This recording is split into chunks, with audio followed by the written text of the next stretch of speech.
when two students from the Magic Academy challenged each other to a duel. No one expected such an outcome. Gray released a magical ether ball that was 100 times larger than his opponent's. If the professor hadn't intervened, the other student would have been completely destroyed. Looking at Gray, he couldn't understand how he had gained such power. Never before had any student possessed such magical strength. But the truth is Gray is a regressor, and he wasn't always this strong. Here's how his story started. It's the final battle between humanity's greatest heroes and their demonic foe. But this time, we're not following some glorified, overpowered hero. Instead, our protagonist is just another foot soldier, doing his job diligently, being the lowly runt he is. A sharp stray laser blasts straight through his chest. A hit so powerful that he doesn't even resist and just lets it pass through. And that wraps up his story. In his final moments, he glances around at his fellow soldiers, dead and scattered across the battlefield. As for the so-called greatest heroes, well, they're locked in an intense clash against humanity's arch-nemesis Liquidator. Among the heroes are 4 brave warriors, each with unique traits and flashy powers. And then there are guys like our boy foot soldiers, thrown in as sacrificial pawns. These guys are basically like NPCs, standing in the corner with no dialogue. Their purpose, just die. He feels pathetic about himself, thinking how little he has contributed to this war. If only he had been born with some kind of talent. But as powerful as those heroes might be, they don't stand a chance either.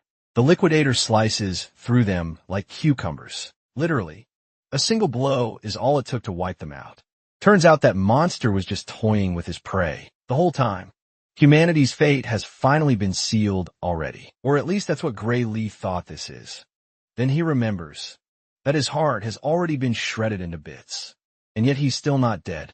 Next thing he knows, he's standing in the middle of the ruins. In front of him is this omnipotent being who gives zero context for what's going on. The mystery dude claims that Gray's body has already healed. The wild part is that he healed himself, using powers buried deep inside him all along. The entity goes on to further say that Gray is actually way stronger than the Liquidator, the same bastard who slaughtered all those heroes. Like pigs, however, he's not sure if Gray can even handle that power. So for now, the entity lends our boy a portion of his own power, just enough to take down the Liquidator. Back in the real world, Gray's sword is instantly surrounded by mysterious energy, gifted by the all-powerful being. Without wasting time, he puts this energy to the test, to see if it's the real deal, or just hot air. Turns out this power packs a serious punch, so much so that the Liquidator actually commends Gray for his strength, but it's still not enough. As Gray goes in for another strike, bam, he's sliced in half like the rest. Blood gushes from his bisected body as the Liquidator, weirdly enough, praises him again. He's the first person to push the Liquidator far enough that he had to go all out. But the Liquidator is in for another surprise. Gray isn't done yet. That blackish energy is fueling him. The lower half of his body, which was gone a second ago, has now reformed, made entirely of dark energy. Bro is going full black clover mode with that massive sword of his. It's a sight to behold. To think that someone could actually make the Liquidator waver. The enemy sees no other option other than to throw up a honeycomb shield to guard his sorry self. Gray doesn't even look human anymore. He crashes down with his colossal blade, and the impact sends literal shock waves through the air. The shield shatters into glittering pieces, and Mr. Cocky ends up eating shit with the full brunt of the hit. Now the bastard is seriously wondering if the thing he's fighting is even human. Well, he's not sure if Gray is even alive. Meanwhile, our boy is asking himself the same thing. But right now, all that matters is the fight.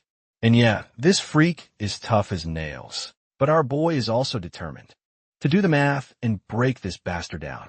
He's not stopping until this menace is erased. He throws another wild slash, and this creepy fuck starts bleeding. This creepy golden blood. In response, the freak busts out some next-level jutsu and sprouts celestial wings. Looks like he's messing with time itself. Day turns into night, with the moon glowing like a spotlight from the gods. It's pretty impressive, and Gray admits it. But not impressive enough to shake his confidence. He goes full throttle, launching a preemptive strike, straight at the liquidator's neck. But surprisingly, the sword doesn't pierce. There's some weird shield around him again. Then he starts yapping. Nonsense that flies straight over my head. Apparently within this plane of true dusk, nothing can hurt him. Or at least that's what this bastard claims. He tells Gray to look up at the sky, to see just how deep in shit he really is. Well, our boy looks up out of curiosity and sees a blinding star-like thing, glowing with insane intensity. Then boom, that thing crashes down like a damn meteor and obliterates Gray from existence. The liquidator stands victorious, staring down at the crater left behind. But thankfully, that mysterious entity from earlier shows up again, just in time to rewind everything and send our boy back into the past with an only mission, which is to save the world. By the way, that mystery man's name is Kronos. Apparently, he and the liquidator have some kind of history, but no one is telling us what kind. So anyway, cut back to our boy, who opens his eyes in a peaceful, green neighborhood right after his regression. It's quiet, calm, and honestly pretty damn photogenic. Turns out he's in his hometown, Renato Village. Not just his hometown, but the past version of it. He has almost 15 years in the past. Looks like Kronos kept his word. Gray's been sent back in time for one final shot at saving the world. Suddenly, a stinging pain crawls through his hand. When he takes a look at his hand, he notices wounds and bandages wrapped around his wrist. Now that he thinks about it, this was the time in his life when he was basically a punching bag for Belder and his gang. But with this new shot at life, it'd be pretty pathetic if he still ended up getting bullied. Then again, there's no way he could fight those guys head on. Bro is way out of their league. In hindsight, even beating the liquidator sounds like a dream. Anyway, he's got to figure out how to deal with these bullies, or he's doomed to relive the same suffering all over again. Seems like bro can't catch a break, or can he? He just so happens to stumble across the same assholes he's been dreading the most. Of course, it's Belder and his goons.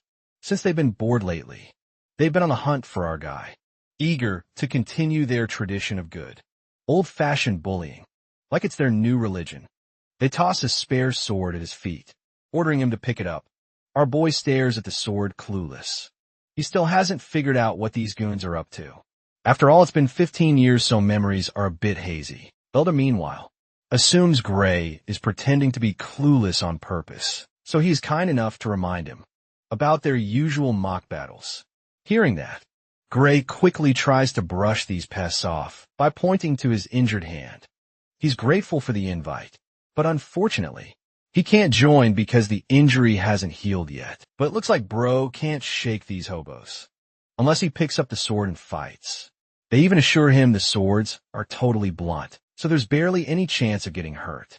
Gray, however, can't shake the feeling that injury is still possible. No matter how blunt the blade, it's still a lump of iron. One wrong hit in the wrong spot could book your one-way ticket to heaven. Well, he's got a point. One gentle tap on the balls, and you'll be doubled over on the ground in unbearable pain. But these guys don't seem to get the logic behind Gray's words. Belder takes his stance, ready to strike. He hates hearing no from Gray, so he charges at him like a raging bull.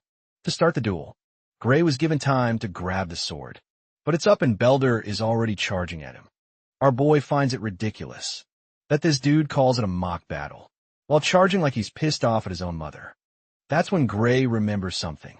A former military doctor told him the reason his swordsmanship never improved was because of an injury he sustained as a kid.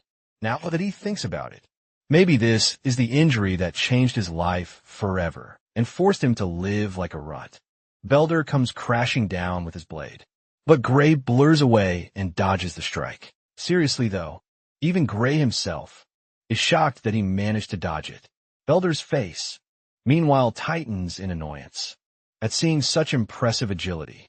He throws another strike, which my guy dodges again. Then a quick strike, aimed at his feet, is also easily avoided. The bastard's trying hard to tag our boy, He's like a bloodthirsty man on a mission, determined to take his opponent down. But Gray slips through like a ninja on cocaine. At first, Gray thought Belder was just slow, but then he realizes that it's not the Belder who has gotten slow. It's he himself who has gotten faster. Bro is literally dodging every strike like he owes rent. Even Belder's goons can't ignore what they're seeing. It's like Gray is a completely different person. He might not have the body he once had, but he still has the memories of every battle he's fought.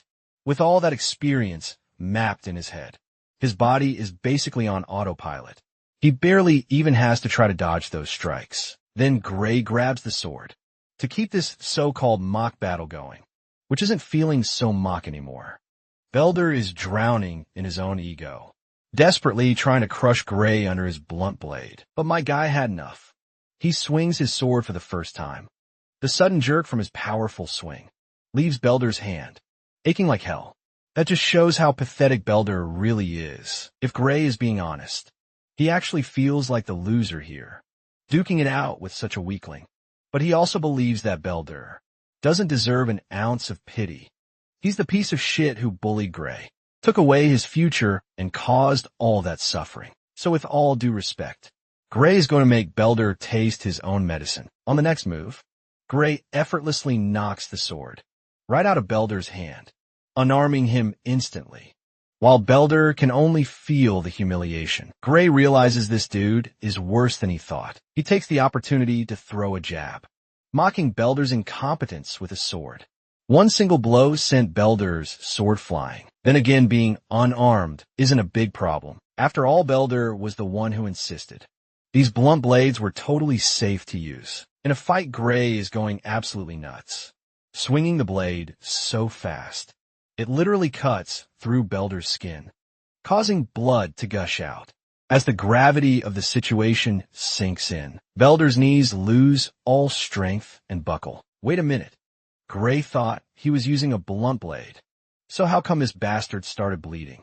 When he looks at his blade to confirm, he finds out it's indeed a blunt one. Though if it had been a sharp sword, this dude might actually be dead now. Now, let's not get distracted from the situation at hand. Gray swings the blade precisely, knocking out multiple teeth and leaving Belder's nose bleeding like crazy. My guy is towering right over this bastard, giving him chills for life. It's always pretty amusing to see arrogant pieces of shit getting rendered into sobbing messes. Seems like this much is enough to humble Belder for the rest of his life. Oh, well, looks like I spoke too soon. This bastard still hasn't learned his lesson. He orders his goons to get our boy and whip his ass until he's a total mess. The goons hesitate to step forward for obvious reasons. They literally just saw their boss get beaten, like a pathetic dog. So it makes no sense to succumb to the same fate, even though they have the power to avoid it. One of the guys suggests they attack in unison to overwhelm Gray. The trio quickly leaps into action, surrounding our boy from every direction. Gray, however, is nonchalant as ever. If these guys desperately want their death wish granted, my guy is more than ready. Everyone leaps at him, intending to finish him right here. At first, Gray had an ounce of sympathy for these hobos and had decided to spare them, but it looks like they won't stop until they learn their lesson. So, he gives these gutter goblins what they truly deserve. Not long after, their faces are swollen like a baboon's backside after an unforgiving face massage. Once again, Gray finds it ridiculous that these crying emojis, in human form, used to be his worst nightmare. He recalls this group is currently students of Syria's swordsmanship dojo. Belder admits they're students of that dojo, but they haven't been visiting lately, since these soggy biscuits believed they were already powerful enough. Well, that's pretty low standards for someone who's supposed to be strong enough. Not that Gray expects much from the dojo itself. He shows interest in joining the dojo, so he wants these goons to act as his referral. Belder refuses to fulfill the request. After all, he can't imagine the consequences. Once his master finds out, he pathetically got his ass handed to him. Gray knows exactly how to deal with these guys. He merely swings his sword around to intimidate these suckers, hinting at the worst that could happen if they don't listen. Funnily enough, this little threat works wonders. Belder is not only humbled, but that beatdown gave him the speed of a cheetah. He literally speeds down the road to reach the dojo as soon as possible, even leaving his friends behind. A while later, they enter the town. As they walk, Belder expresses his curiosity. Why Gray is interested in joining a dojo. Turns out, this dojo has a recommendation slot for the academy. Our boy doesn't have to say more, since he's sure Belder is mature enough to understand what his main goal is.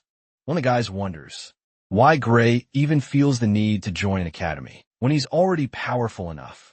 Little do these bitches know, my guy doesn't set the bar that low. He's got his own definition of enough. He vividly remembers the day all of humanity's heroes got slaughtered like pigs in the blink of an eye, and that was supposed to be the world's strongest lineup. Forget the heroes. Even he couldn't scratch that bastard with all the mysterious power he had. Only God knows how much power will be enough to defeat that bastard, though he wasn't completely hopeless back then. The moment he got those badass dark powers, he felt like an omnipotent being that could destroy anything. The thing that held him back was a lack of swordsmanship skills he had been relying on. A few tricks he learned from the Sword Saint. If only he had spent more time training in swordsmanship, just like the Sword Saint did. He's pretty sure he could have turned the tide of the battle single-handedly. This is likely why Kronos sent him here. Grind his ass off until he's worthy to wield that dark, mysterious power again. A while later, we meet the master those goons were talking about. The group is getting an earful for picking a fight with a random civilian. And what's worse, all they got after challenging that civilian was a humiliating defeat. This intimidating woman is swordsmanship dojo instructor. Syria Belder tries to clarify. They weren't actually trying to bully anyone. It was just a mere mock battle. The poor bastard ends up taking a devastating blow for his lies. A hit hard enough that he'd be on the moon with this one-way ticket. His goons are shivering in terror, wishing they could just survive this day. Nothing to be afraid of, guys. The stunt she just pulled was a little lesson. She wanted to teach these fools. If they call beating up someone unarmed a mock battle, then what she did also counts as a mock battle. She points her sword right over Belder's ugly face and expels him out of the dojo immediately. Not only him, but his goons are joining him too. With that, those pathetic goons take their pathetic loser leader and walk out. Pathetically, she immediately twirls around, sits on her feet, and apologizes to her new recruit on behalf of her former students, who cause him a lot of trouble. My guy brushes off the apology. Back to business. She's heard he wants a recommendation to the academy, to which my guy affirms it. Since Belder and his second-rate team caused him a lot of trouble, she's willing to write a letter of recommendation. For him, though, before doing that, she wants him to prove his worth. Both contestants stand against each other, wooden swords in hand. Being the senior, she generously gives him the opportunity to strike first, and thus the exchange of blows begins. They move so fast that literally all they leave behind are trails of silhouettes from their fearsome strikes. All the while, Saria does her job, which is to assess our boy's capabilities. She can tell his swordsmanship is quite practical. For his age, it's as if he's been through countless battles before. Now it makes sense why those bozos got there, but's handed to them by a single person. His style is mostly self-taught, but every so often, his swordplay looks similar to what's taught at the academy. This likely means someone probably taught him, though his technique is still rough. One thing's for sure, though. He's got a lot of raw talent, begging to be tapped and harnessed to its fullest. She's basically found a diamond in the rough.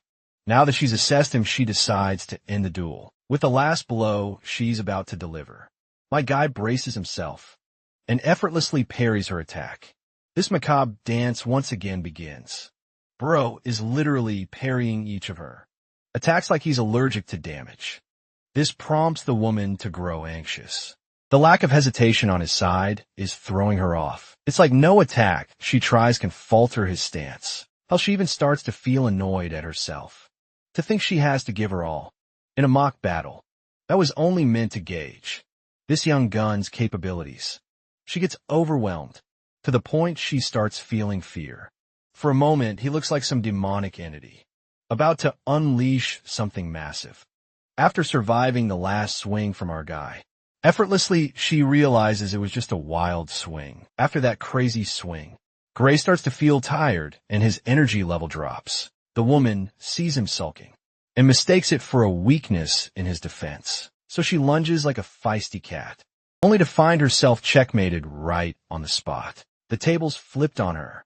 The broken wooden sword hits the ground, while Gray finds himself stumped. For a second there, he found his way back to the same dark power he received in his battle against the Liquidator. The fact that he used a hint of that same power now means that he still has access to his abilities, even after regressing into the past. But then it happens. An agonizing drawback engulfs his body in so much pain that he drops to his knees. He can't even hold himself to stand, while Saria is alarmed by his condition and wants to help. Even after using a fraction of his power, Gray realizes that his current body is unable to exhibit his abilities. Still, he musters the determination to stand on his feet again, despite his body quivering. After telling her that he's okay, Gray finds himself lost in his thoughts, realizing he can hardly stand, which emphasizes just how efficient he's going to have to be with his abilities. Oh, he's also thinking about revealing the information about his power to the experienced swordmaster in front of him. Saria just looks at him dead lost and confused. Meanwhile, our boy assesses the situation with a clear head and concludes that he shouldn't tell anyone about what happened. After all, who would ever believe his ridiculous story? And it's also not like he can control his dark powers. I will to demonstrate what he means. Bearing that in mind, he comes up with an innocent excuse, that he simply overextended himself. But to the swordmaster, she doesn't believe him for a damn second, thinking how ridiculous he's sounding with that excuse. There's just no way for him to have sliced her wooden sword when they were fighting with dull weapons. In the first place, he's shown to be clever, to the point. She understands that Gray is hiding something from her. Virgil's daughter points what's left of her sword towards our boy, causing Gray to inquire if something's the issue. Clearly from the way he is handling his reaction, she understands that he doesn't want to talk about anything. For now, instead of challenging him on it, she respects his decision and asks about his initial interest in getting a recommendation to the academy. Our boy confirms this, sharing that he heard she could help him with that. Saria doesn't deny it either. She emphasizes that with just her authority, she can help him get a recommendation to the Royal Academy of Swordsmanship, best educational institution their kingdom has to offer. At the same time, surprisingly, she shares no interest in recommending him to attend that institution, adding that Gray is an unfit person for the academy. Her cold words stabbed him sharper than any blade. Gray starts beating himself inside, doubting his abilities, and admitting that he's too weak. His final attack was the only remarkable thing he'd done in that battle. But wait, Sari has not finished talking. She continues her thoughts, arguing that instead of going to the Royal Academy, the kid should instead head to the World Union Academy instead. What a plot twist that is. The revelation hits him harder than Truck Kun hitting his isekai victims. Though the Royal Academy is their country's finest, the World Union Academy is the best in the entire world. The institution is deemed the pinnacle of sword mastery. Gray's at a loss for words, because this same Magic Academy is responsible for producing the strongest battle squad, including the likes of the Sword Saint Amy. He immediately confronts Saria, questioning if he's even qualified to attend a prestigious institution like that.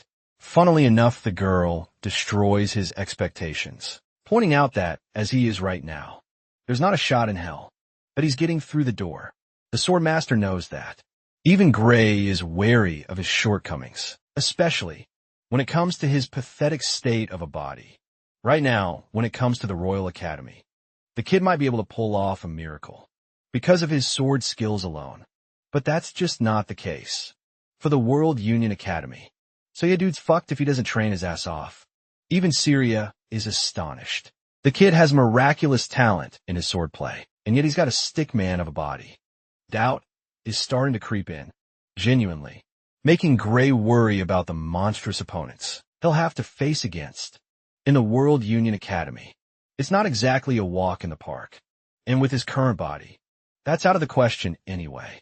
Seeing his sorrowful state, Saria points out how he's quick to give up, even though there are 9 whole months until the Academy's entrance exam. Again, being underconfident in his abilities, Gray thinks that even that time won't be enough for him. Despite her effort in trying to encourage him, even Saria agrees that it's too little of a time, but even then she offers him a chance. The Swordmaster wants him to trust her for the 9 months to come, because during this time, she's going to make him suffer through hell and back. Yeah, something tells me she's going to hire David Goggins and make this guy run 3 ultramarathons and do 6,000 pull UPS.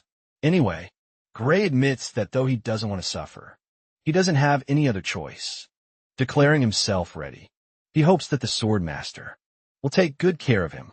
Zarya takes a liking to his forward determination. At first, you guys probably think it's a good sign that they're starting off on a positive note. But the atmosphere immediately switches to total fear as Virgil's daughter officially announces the beginning of his hellish training. Gray's agonizing trials began. He trained like Goku and honestly ate like him too. She really is putting him through a bulking phase. He also had to deal with some questionable food, but his teacher was unrelenting and put him through everything. Their sword duels continued the same, the goal of which was to hone his techniques. And then 8 months passed just like that. Congratulations to Gray for earning his shredded body after enduring that long training. Even Saria is out here admiring his physique. Now that they've come to this, she's got nothing in her arsenal left to offer him. He's ready to go out into the real world now. But her easygoing attitude confuses Gray because there's still an entire month left until the entrance exam. Virgil's daughter reminds our boy that he's going to be spending a lot of time traveling to get to the location of the entrance exam. That's why he has to leave early. As a final token of gratitude, Saria hands him a bag of money, ensuring him an easygoing trip, taking care of his expenses for the month. Now that's a real teacher. As for our boy, he still doesn't feel good about the idea of leaving. So soon her forceful approach saddens him, because he thinks his teacher is pushing him away, like he's a burden. Smiling at his answer, she thinks he's complicating the situation. Suddenly, Gray brings up the rumor of an ogre's nest nearby, alarming Saria's attention. He also points out that the village is completely unsafe, with a lack of security guards. Swordmaster confirms the existence of the nest, as well as it was discovered recently. At the same time, she smiles at him, believing that nothing bad will happen. If the worst case happens, they'll just have to rely on the royal capital for help, though Gray is worried. She thinks his only focus should be to take his exam. Without any wandering thoughts in his mind, he's convinced, like hell, that his teacher is lying to him, soothing him so that he doesn't have to worry. The royal capital is never going to send help to a tiny village, and when the village is raided and destroyed by the ogres, it will inevitably result in Saria's brutal death. In his original life, he learned that she died taking on the battle alone. Anyway, he doesn't tell her any of this, and just accepts the situation, thanking his teacher for helping him out all this time. Gray plans to leave right away, earning Saria's smile. She and her 2 big personalities are rooting for him to pass. A few days later, we get a scene of her traversing a dangerous path to make her way to the nest. Here, skeletal remains of humans are horrifically hung on the trees. As a warning, Saria is trying to track down the nest, using the information she received from a scout, spotting the trail of blood ahead. She knows that danger lurks ahead, but before she does anything, the Swordmaster is alarmed by the familiar voice of her disciple, sitting on top of the tree branch. He questions where his beloved master is headed so late at night, receiving a surprise entrance from him. She asks what he's doing right here, when he's supposed to be focusing on the academy, sticking his landing on the ground. He taunts her for questioning him, when he should be doing it to her. Instead, she lied to him when she said she was going to ignore the situation of the nest and let the royal capital handle it, making an excuse. Saria explains that the royal capital refused to come because of their personal matters, which is why she took on the job herself.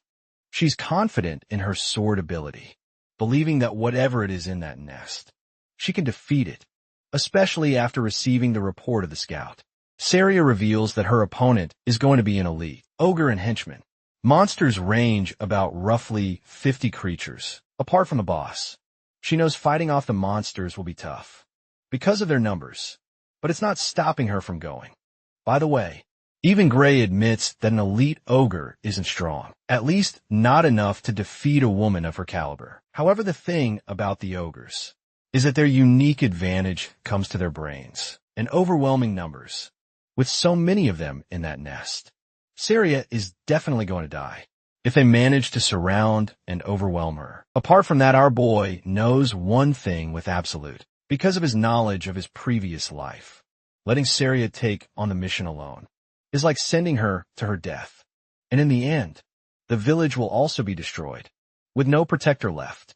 That's the dark future that he's already experienced before. With that in mind, the young disciple requests to team up with her, but his master isn't kind, stating that she's all good on her own, instead of wasting time trying to convince her that she won't be enough. Gray cleverly tells her that he wants to gain real combat experience. He even goes on to guilt trip her, asking if she's afraid he'll become a burden in her path. Though he's smart, his master points out the ridiculousness of what he just said. Their skill difference is nearly identical right now, to the point that she struggles to fight him during their mock battles. Even with that fact in consideration, Saria reminds her disciple that a real battle is much more different, especially when you account for a monstrous nest like this one. This task involves immense danger, which is the reason she doesn't want Gray to risk his life. At least not until he has more combat experience. Her disciple is devastated to hear her conviction. After all, Saria wasn't budging in her stance, so he goes for one last resort, an idea that he wants to share with his master. At first, she's surprised, until Gray straight up challenges her to a fight, promising to put her to sleep, and then going on by himself to face the ogre. The situation grows tense. The disciple has just challenged his master to a real battle.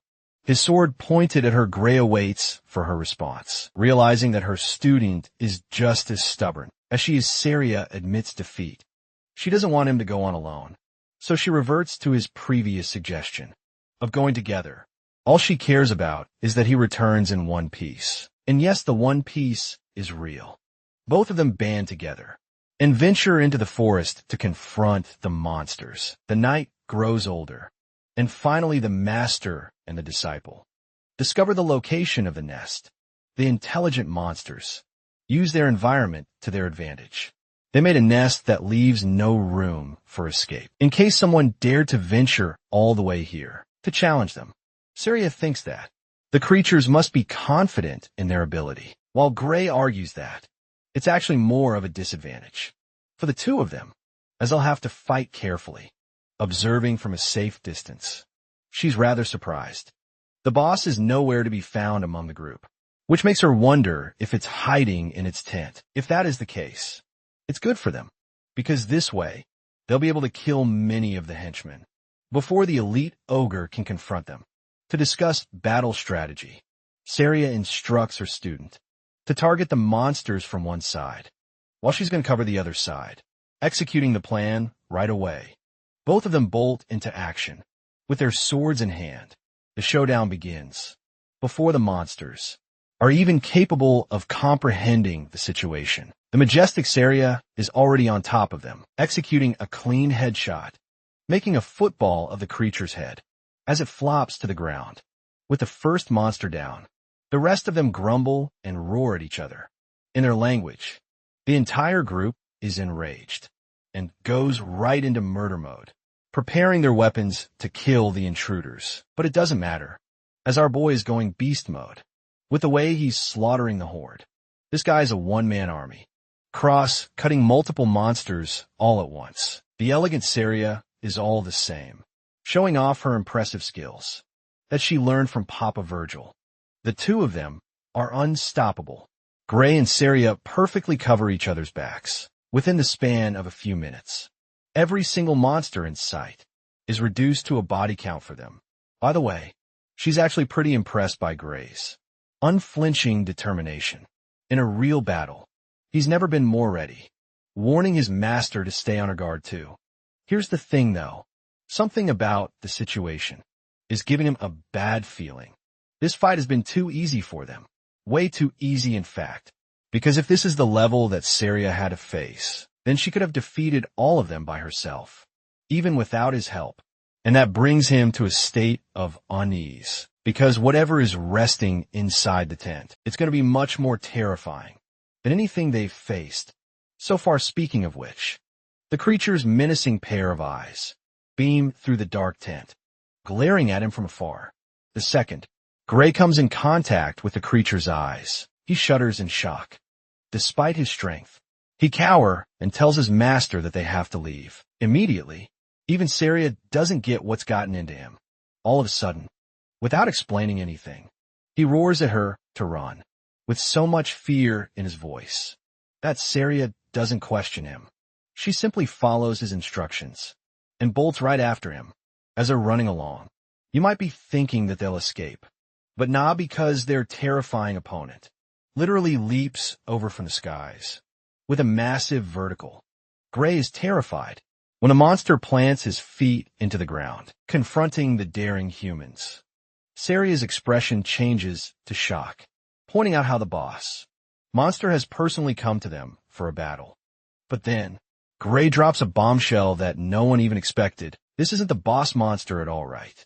As he's about to reveal the location of the real boss, a monstrous voice roars at them from behind. This provocative roar unleashes another horde of creatures to chase after them. The thrilling noise is deafening for Saria, but for the ogres, it has converted them into battle-hungry maniacs. Saria shivers in fear, failing to comprehend her own senses. There's a creature more terrifying, more brooding than an elite ogre, and it's commanding the entire group. Finally, Gray reveals that they're up against an ogre general. He's the real boss of the monster nest. I have to remind you guys, they're literally sandwiched right now. On one side, there's the elite ogre blocking their escape. Going back isn't an option either, because a large horde awaits them, along with the real boss of the nest.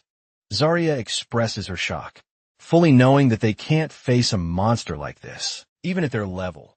Their only chance at victory is to kill the elite ogre in front of them, to escape, so she does exactly that, by charging at the beast and clashing her weapon against his. Determined to win this battle, she exploits an opening and connects a sharp cut against the creature's body. Blood spurted out of the cut. And while normally this is supposed to be a good sign, her worries only worsen when she notices that the wound is healing again. Meanwhile, our boy is clashing against dozens of monsters, all on his own, sharing his knowledge of the ogre general's abilities. Apparently its roar significantly boosts the strength and recovery speed of the monsters. Basically, they're up against an elite ogre on steroids. Defeating even a normal one is so difficult right now that even Gray is having a hard time slashing one of the monsters. He tells Saria to cover his back. He instructs her to just delay the battle for a while longer, which makes her question what kind of miraculous strategies he's got planned. To that, our boy shares that in a situation like this, they've only got one objective in sight, and that is to kill the ugliest of them all, the bastard who's hiding behind his horde. The fight for survival begins, as Gray clashes his sword against one of the monsters, reflecting his annoyance at getting surrounded. And flanked, he deflects the slash and finds another raging monster aiming at him. He's cutting past the enemies, focusing on making a clear path in front of him so that he can get to his objective. In carelessness, however, he uses so much strength that it literally shatters his blade. This is genuinely troublesome, because now he's left without the one weapon he's confident in. He dodges the enhanced ogre's downward slash and prioritizes his attention to drawing out his spare sword. Yeah, that's the smartest main character I've seen. In a while, carrying a second sword means being prepared. Anyway, Gray is worried that his blade won't hold up for long, coming to his rescue. His master tosses her spare sword towards him, allowing him yet another chance at victory. With both spare sword in his hand, he has a better fighting chance. But still, even this won't be enough to kill every single one of these monsters. There's just too much friction in getting to the Ogre General, while at the same time defeating its minions. Trusting his abilities, this man goes batshit crazy, unleashing a super speed slash across his enemies. His forward momentum is broken when one of the ogres tries to attack him. Luckily, he dodges and then quickly blocks the attack. The fight is fatiguing him, but he still made significant progress, dealing with the monsters in front of him. The Ogre General feels threatened and decides to unleash a second monstrous roar. To Gray's horror, the strengthened creatures have just received yet another boost in strength. This guy is not having a good time, as he's struggling even more, now having to deal with them. Gray realizes that the Ogre General is intelligent enough to see through his strategy. Now that it knows what the human is trying to do, the Ogre General keeps on roaring to provoke his minions to fight, blocking one of the strikes. Gray pushes past the monsters to bolt. Right ahead, a horde of monsters is ready to welcome him. Instead of facing off every single one, he efficiently cuts through the ones that are directly in his way. But even that leaves him with scratches and injuries all over his body. The bloodbath is wearing him down as he struggles to race past their endless barrage of attacks. Letting his guard down, he gets tackled by one of the ogres and pinned into place.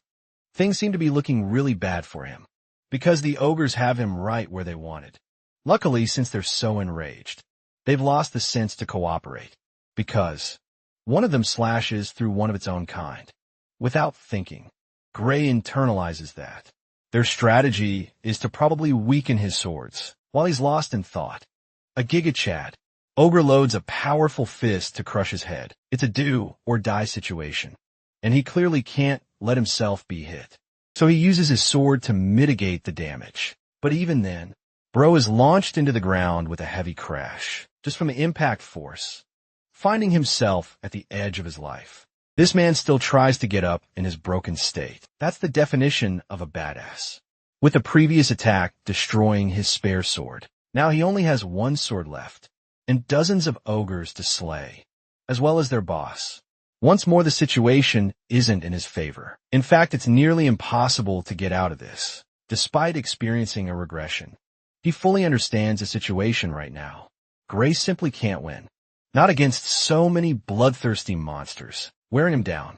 So he decides to switch his battle strategy, roaring at his master to run away while he can, still make himself a decoy for her escape. Saria hears this and smiles, refusing to treat him like that. She's still facing off against the strengthened elite ogre, but Gray doesn't get why.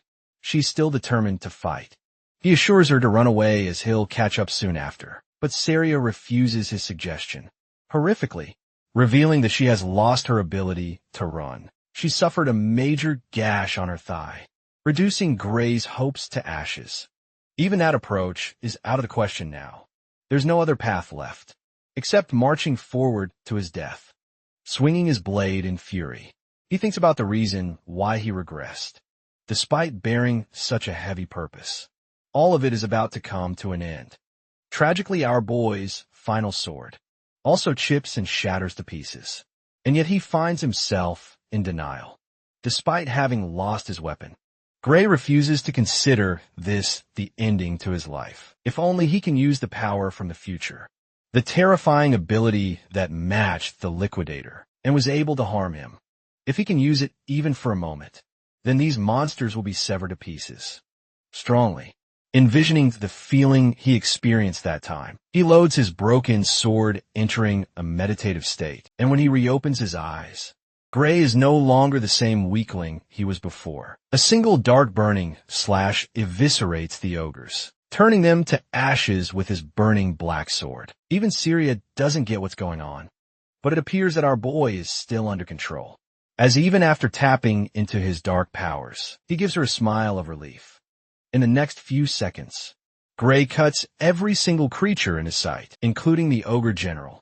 Even his master can't comprehend. What the hell just happened? She's too busy having to focus on the elite ogre in front of her. But now that the Ogre General is killed, the strengthening abilities seem to have worn off. Zarya understands that now. She can easily kill the beast, as it no longer has any capabilities to regenerate. Using a Walmart version of Judgment Cut End, she cuts the creature down, declaring that the elite ogre is nothing without its master. They want it last. Both of them managed to stand against all the odds and won the fight, despite having miraculously pummeled through an entire horde of ogres. Gray still apologizes for breaking her sword. Zarya tells him that it's nothing compared to saving her life.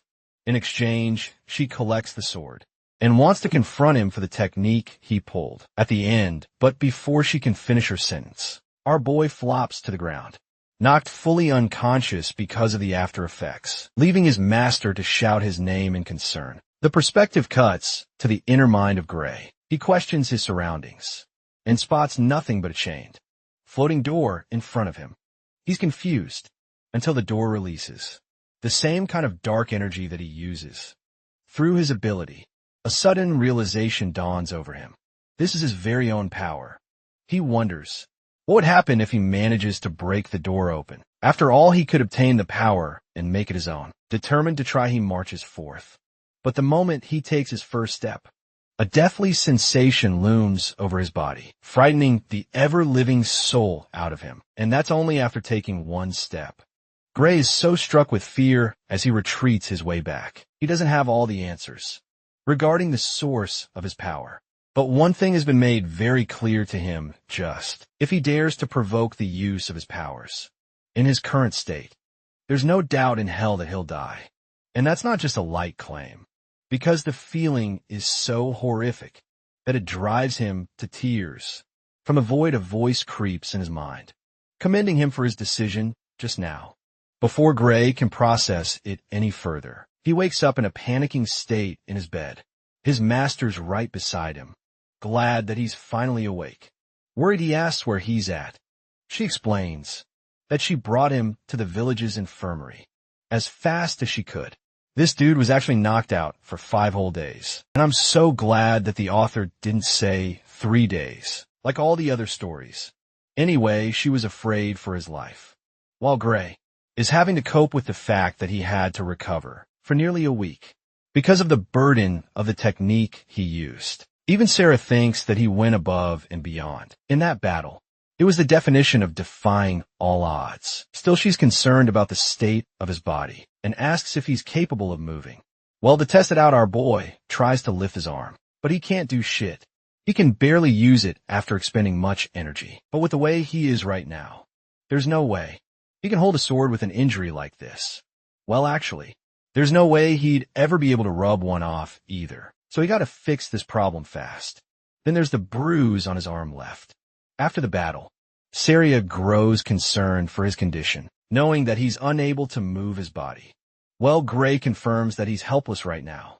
Even his master admits that his arm won't return to normal, so soon revealing that every single bone in his arm has been shattered to pieces.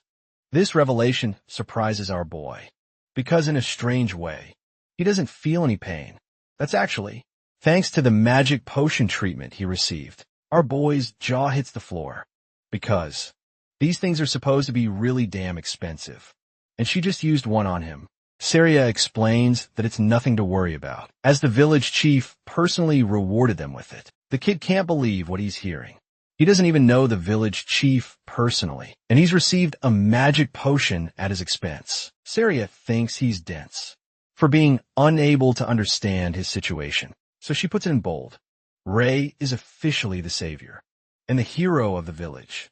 Before he can grapple with what she just said, the village chief barges in to greet the boy, thanking him for everything he did, to point out the greatness of his feat. The village chief reminds the kid that an ogre general is so strong that it takes an entire town to fight against even one. That kind of creature threatened their village. And yet one boy was able to pummel his way through, carving a path and killing the monster, ensuring the village's safety. For that the village chief is grateful. It's thanks to the valiant efforts of the boy and his master that their lives are no longer threatened. Unable to accept all the credit, Gray argues that they're exaggerating what he did. But the village chief thinks that it's him who is undermining what he did. Thinking about it for a moment, Gray reflects on the outcome. He thinks that maybe the village chief's words are right. Remember his previous life. In that life, this place burned to the ground because of the ogres raiding it down to ashes. That's the significance of his accomplishment. The leader of the village is more than happy to give him a long explanation on what makes him so great. But for now, he's focused on the boy's mission to pass the entrance exam for the World Union Academy. Speaking of which, Gray just remembered his true goal. He carelessly went to kill the creatures in the monster nest just weeks before his exam. With all the time that was wasted in between, he's only got 2 days left until the day of the exam. Oh, and by the way, just getting there takes 3 whole days on foot. His best option would be to use a horse to traverse the distance on time, but he's dead broke and doesn't have the money to afford one. Making a sudden request, he begs the village chief to lend him a horse for the journey. The good thing is that the leader was already expecting the kid to make such a request, which is why he's already prepared the best horse for his travels. Soraya smiles, revealing that their original plan was to carry him, even if he hadn't woken up today. Some people truly support you despite your troubles, just like Gray's friends here. And I hope we encounter more of them in our lives too. Gray exits the infirmary, only to find the entire village roaring the boy's name and rooting for his exam. They want him to do his best, and they're not afraid of thanking him for what he did. The villagers even support him with a bag of money. Everyone donated bit by bit, so that he can apply for the entrance exam and support himself at the academy. The boy is eternally grateful for the villagers, who showed him so much love with their support. He also jokingly states that it's going to be really embarrassing if he fails and comes back. But Saria is absurdly confident in her student, emphasizing that the applicants applying for the entrance exam aren't capable of beating an ogre general all on their own. But that's not the only concern. The boy is worried about his arm, as it's still messed up, and there's no telling when it will heal. To that his master argues that he should make use of his left arm. In the meantime, even though his left arm is fully functioning, it's just that he's more used to his right. But his teacher thinks with his skill level, it won't matter. Gray shares his concerns, stating that the level of the entrance exam may be overwhelming for him, to the point one arm will hinder him. But even then, Saria understands that the teachers, or the examiners at the academy, have sharp eye. When they see his talent, they'll select him. The boy mounts his horse, while his teacher confidently declares that he's going to pass. That's the only outcome, thanking her for everything she's done. He promises not to fail, recalling how the village was razed to the ground in his previous life. He's happy that these people got a second chance. Alongside him, the world is already changing from this moment onwards, and he's going to make sure to influence the future with his new power.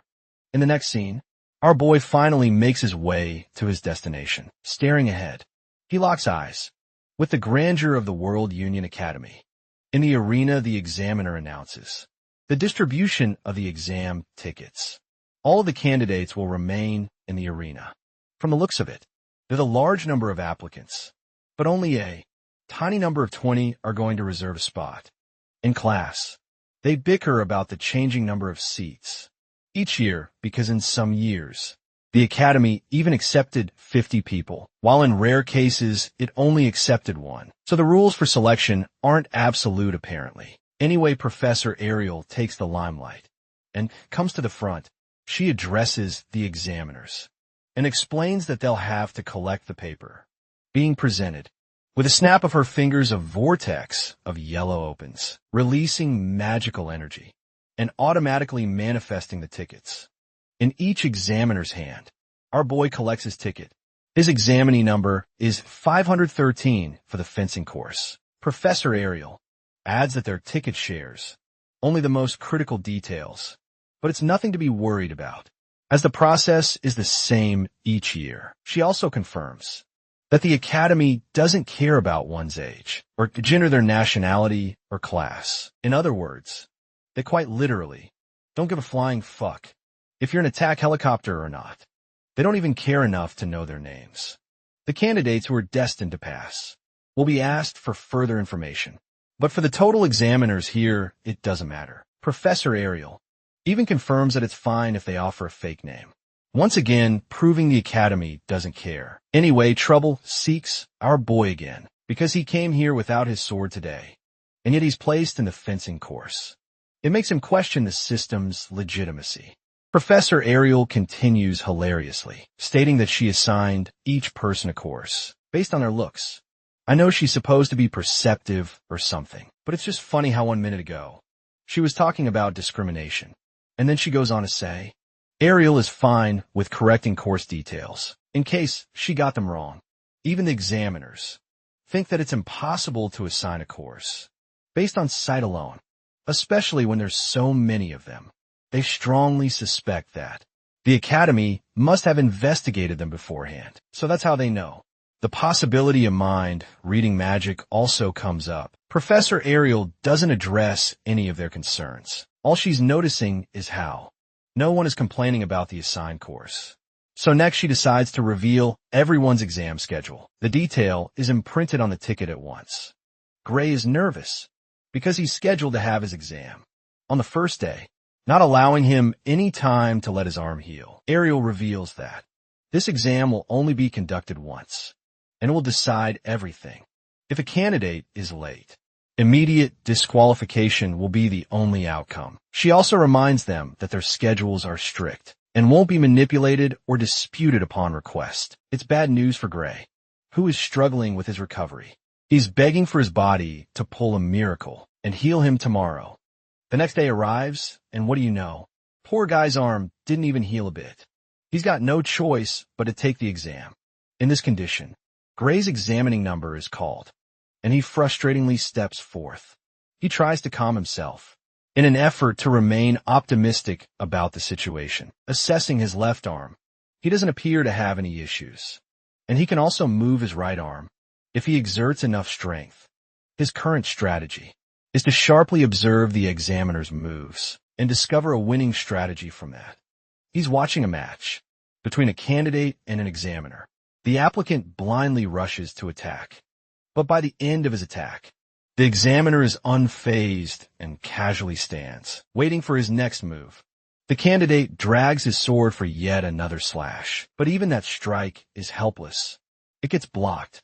And not just that, the examiner deflects his blade before sending him flying with a final blow, with his body hitting the ground. The examiner concludes the result of the exam, instructing him to exit the venue. You guys might be thinking that maybe Gray has found something, but the hilarious part is how this man literally gives up and accepts that he's about to get his ass cooked. His number is called to step into the arena.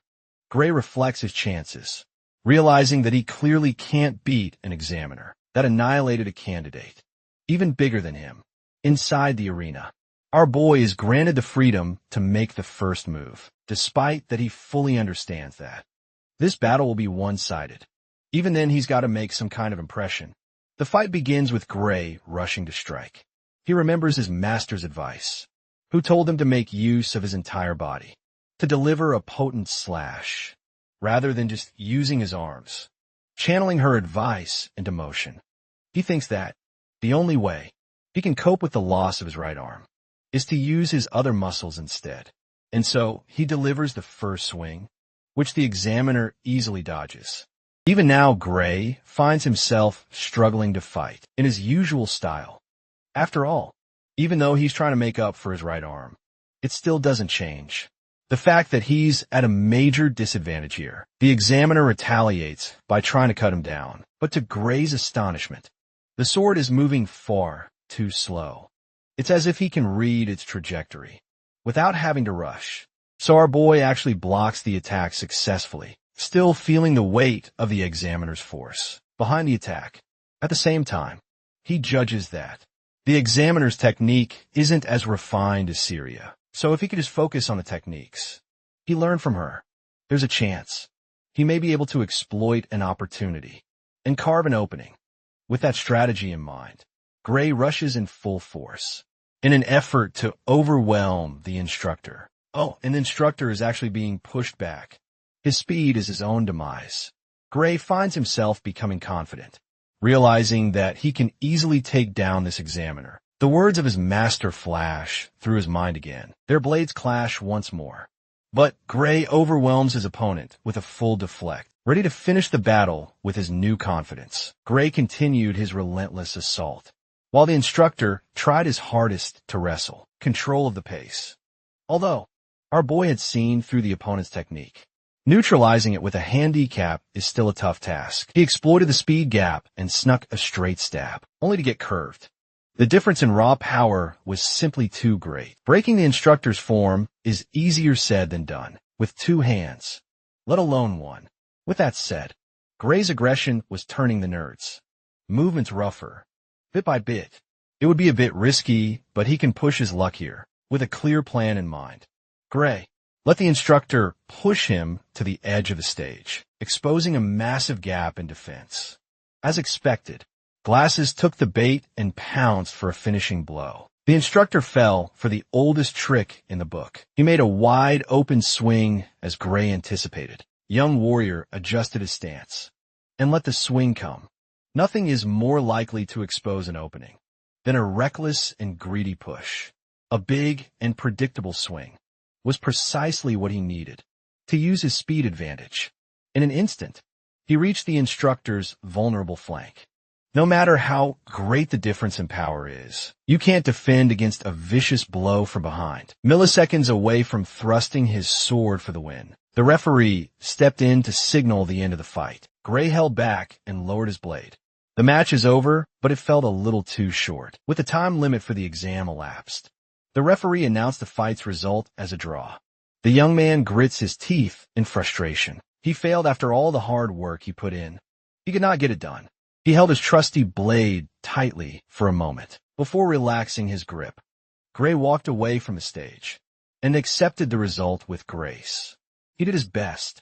If he can't even win against an instructor, injury or not, his lofty goals are farther than he expected. Looking at the bright side, his arm should be healed by next year, so he can be at 100% for a retake of the entrance exam, no matter the result. This was a valuable experience deserving of gratitude. A week has passed since Gray narrowly missed the win against that glasses guy. Today, the World Union Academy faculty gathered in meeting room 53 to discuss the entrance exam results. White-haired Gramps initiated the meeting by letting his colleagues freely express their thoughts on this year's batch. Immediately, moans of complaints filled the room for this year. They devised a method for every professor to observe the exams together. It was rather inefficient and tedious. Of course, there are some who like the format. They cannot afford to overlook a promising talent, simply for the sake of the faculty's convenience. After all, Gramps steer the discussion away from the exam system and back to the hopeful students, starting with the swordsmanship course. He summoned magical recordings of every examinee to evaluate those who passed. One last time. Naturally, those who outrightly beat the examiner passed. Those who could not get the job done will be evaluated based on the qualities they showed and how they held out during those 15 minutes of clashing. Other than those who mopped the floor with the instructor, they narrowed down the standout candidates to numbers 217 and 753. Everybody agreed to draw the line with just those three if they had more inferior talents. Those poor kids would not be able to keep up in class. No one opposed the line drawn. So, the successful candidates for the swordsmanship course have been confirmed and locked in, or at least it was supposed to be, until a playful voice brought up candidate number 513. Grayly, it came from none other than the enigmatic, red-haired Professor Ariel. Since she mentioned an unfamiliar number, the other professors pulled up the footage. They had to admit that given another second, the young man would have likely won, but he relied on setting up traps just to beat an examiner. The academy might prove too difficult for the guy. Those with trained eyes for swordsmanship could see the solid technique, the lack of power, and the clear mismatch from the start until the end. In conclusion, the professors of the swordsmanship course dismissed the idea of accepting candidate 513 to the academy. While they were busy mocking the kid's flaws, Professor Ariel looked at her co-workers like they were dumbass bums. Every single person in this room watched the footage, yet not a single one of them noticed what she did. If everyone's this blind, maybe the exam's format really is a waste of time. The day after the final deliberation, the examiners were called back to the town square. They were tasked to gather at 11:00 in the morning. Tensions were high, and everyone was hoping to get the coveted acceptance. The time has finally come. An academy representative loudly announced that 6 candidates had passed the swordsmanship course. Everyone held their slips and prayed to be one of the 6. The first ones called were candidates number 5 and 217. Immediately, their paper slips burned to nothing. Next were candidates number 432, 6, 15, 753, and 925. That is all out of hundreds. Only 6 were skilled enough to get accepted to the world's most prestigious training institute. Gray came today with a little bit of hope, only to get utterly crushed by the reality that he might not be good enough. The successful candidates were instructed to cross the bridge and complete the enrollment procedure. By the end of the day, those who passed were naturally giddy and excited to enter the life of an elite. Those who flopped looked down in disappointment, wallowing in their failure. With the swordsmanship course out of the way, the representative surprisingly announced that one examinee has been selected by the Divine Eye. Special admission. Of course, it's none other than candidate number 513, Gray Mother Freaking Lee. His paper slip burned, a different shade than the ones that came before him. The bright blue flame inevitably attracted everyone's attention, just when he thought he would have to train and rehabilitate his injury for another year. Gray was given a pass. Other candidates around him mockingly laughed upon hearing the mention of the Divine Eye. Special admission. Gray had no idea what he had just gotten into. This is the first time he had ever heard about this Divine Eye business. Almost everyone sees this as a bullshit admission, just a way to get someone unworthy through a back door, a sign of World Union Academy's decline. Hearing the vitriolic chatter around him, Gray did not like the sound of being called a backdoor student. He wondered how he was even selected when he didn't have any relevant connections. His master could not possibly have this kind of pull in the academy, while the failures were mocking. The one guy admitted through the Divine Eye, a bald old hermit, scolded them for disrespecting a long-standing tradition, the way the bald hermit sees it. This admission is an honorable category that has produced countless heroes for over a century. Now, as expected, the failures also mocked the hermit for being behind the times. Sure, the Divine Eye was hailed as the birthing place of heroes back in the day, but not anymore. Recent Divine Eye candidates include Amy White, Bella Albright, Lee Muller, and Jacob Bloomfield. These four have one thing in. Everyone sees them as complete and utter failures, but we already heard those names. In the near future, Amy White will advance to become the Sword Saint. Bella Albright would become the Great Sage, and Jacob Bloomfield would take up the mantle of the Divine Archer. These three would reach the apex of their craft as the main force against the Liquidator. Now Graylee's name will be mentioned.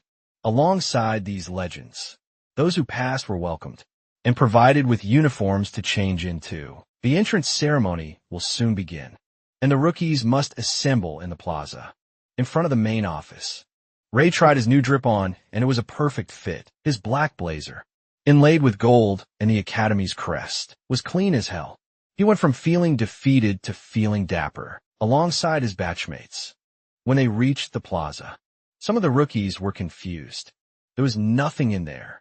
The confusion was cleared up when an Academy staff member ran towards them. With an apologetic expression, he explained that there's been a bit of a delay setting up the ceremony due to mix-up Thankfully, it won't take long to fix that.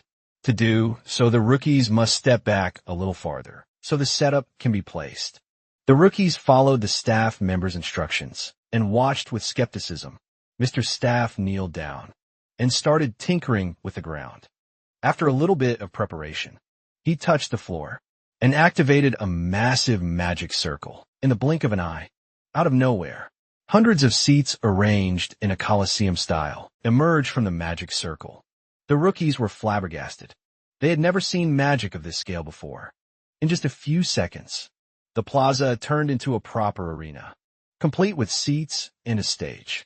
Mr. Staff apologized for the delay once more and instructed the rookies to sit wherever they liked. Still shaken by the absurd display of magic, they followed suit. Some of the more knowledgeable rookies recognized the use of teleportation magic to literally spawn an arena. Gray quietly took a seat in the middle row. He reckoned that this was the Academy's way of conducting a grandiose entrance ceremony near the school building. They're basically flexing the power of the world. Union Academy. Once everyone was seated, other rookies commented that the number of seats was a bit excessive. There were only 30 of them in attendance, yet there were hundreds of seats. Well, that's because, as the World Union Academy's name suggests, this institute gathers the cream of the crop from all over the world. If you look up in the sky, you will see what that really means. Dozens of airships and dragon carriages flew overhead, blanketing the sun. Looking up, Gray recognized the biggest magic airship as the Strato Queen. He had once boarded this hulking beast when he was cannon fodder for the Liquidator Subjugation Squad. It really lives up to its reputation, bringing out something so imposing. For a simple entrance ceremony is just another way to flex on newbies. The World Union Academy sure knows how to flaunt its power. Once every ship had landed safely, students who passed the strict entrance exam in their own corners of the world stepped out. They took the remaining seats, filling up the stands. With everyone gathered, it's time to get started. The staff member who spawned the arena signaled the start of the rest of their lives. After all the flashy displays of influence, the entrance exam proceeded with a brief speech, courtesy of the headmaster. Gray was feeling a little bored in his seat. Even though he's entering the most prestigious academy in the world, this whole ceremony felt like just another tedious assembly. Next up, the headmaster called the top students from each course to the podium. The guy sitting beside Gray stood up. Blondie's name is Leonhardt, the top student of the swordsmanship course. As he confidently descended the stairs, gossip about his incredible feat of defeating the examiner in an instant started to spread. Some even say that this rookie is already as good as any of the professors when it comes to swordplay.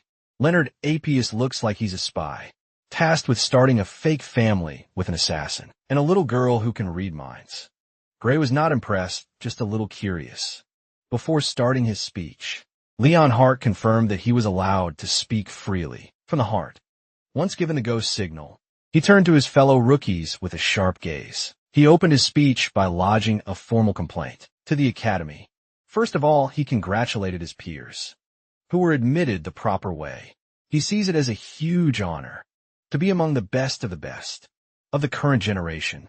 Leonhardt hopes that they all graduate as people capable of making meaningful contributions to the world, for that they must work together.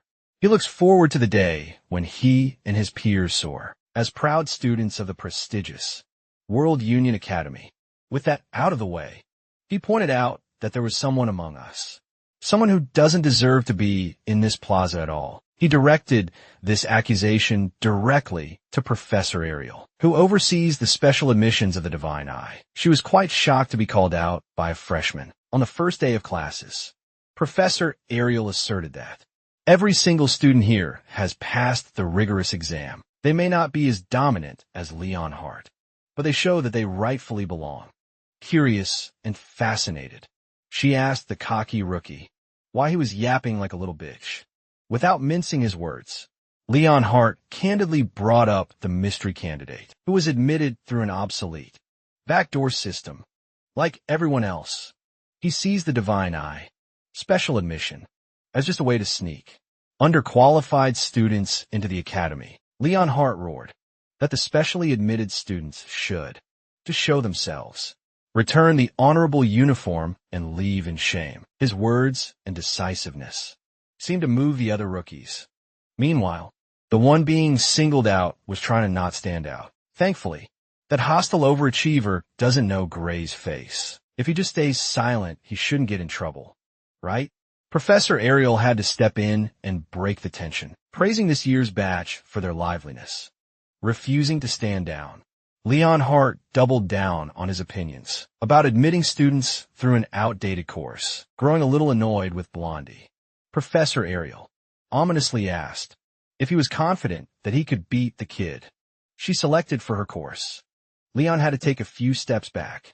Upon feeling the pressure from the enigmatic professor, he tried to stammer a reply, but he couldn't. Gritting his teeth and composing himself, Leon Hart confidently answered that he could beat the dog shit out of that unqualified student. Ariel was already expecting such a reply. She likes boys with attitude, so she proposed a wager. She would willingly put her job on the line, and that kid's future in this academy at stake. Ray doesn't like that sound of that bet at all. Lane Hart asked if this wager would be a straight-up brawl with the special admission kid. But Professor Ariel wouldn't do such a boring and boorish thing. She's also certain that if her boy goes all out, little Leon would end up dead in a dish. As an educator, she can't possibly put a promising student's life at risk. Her words cut through Leon Hart's pride like a hot knife through butter.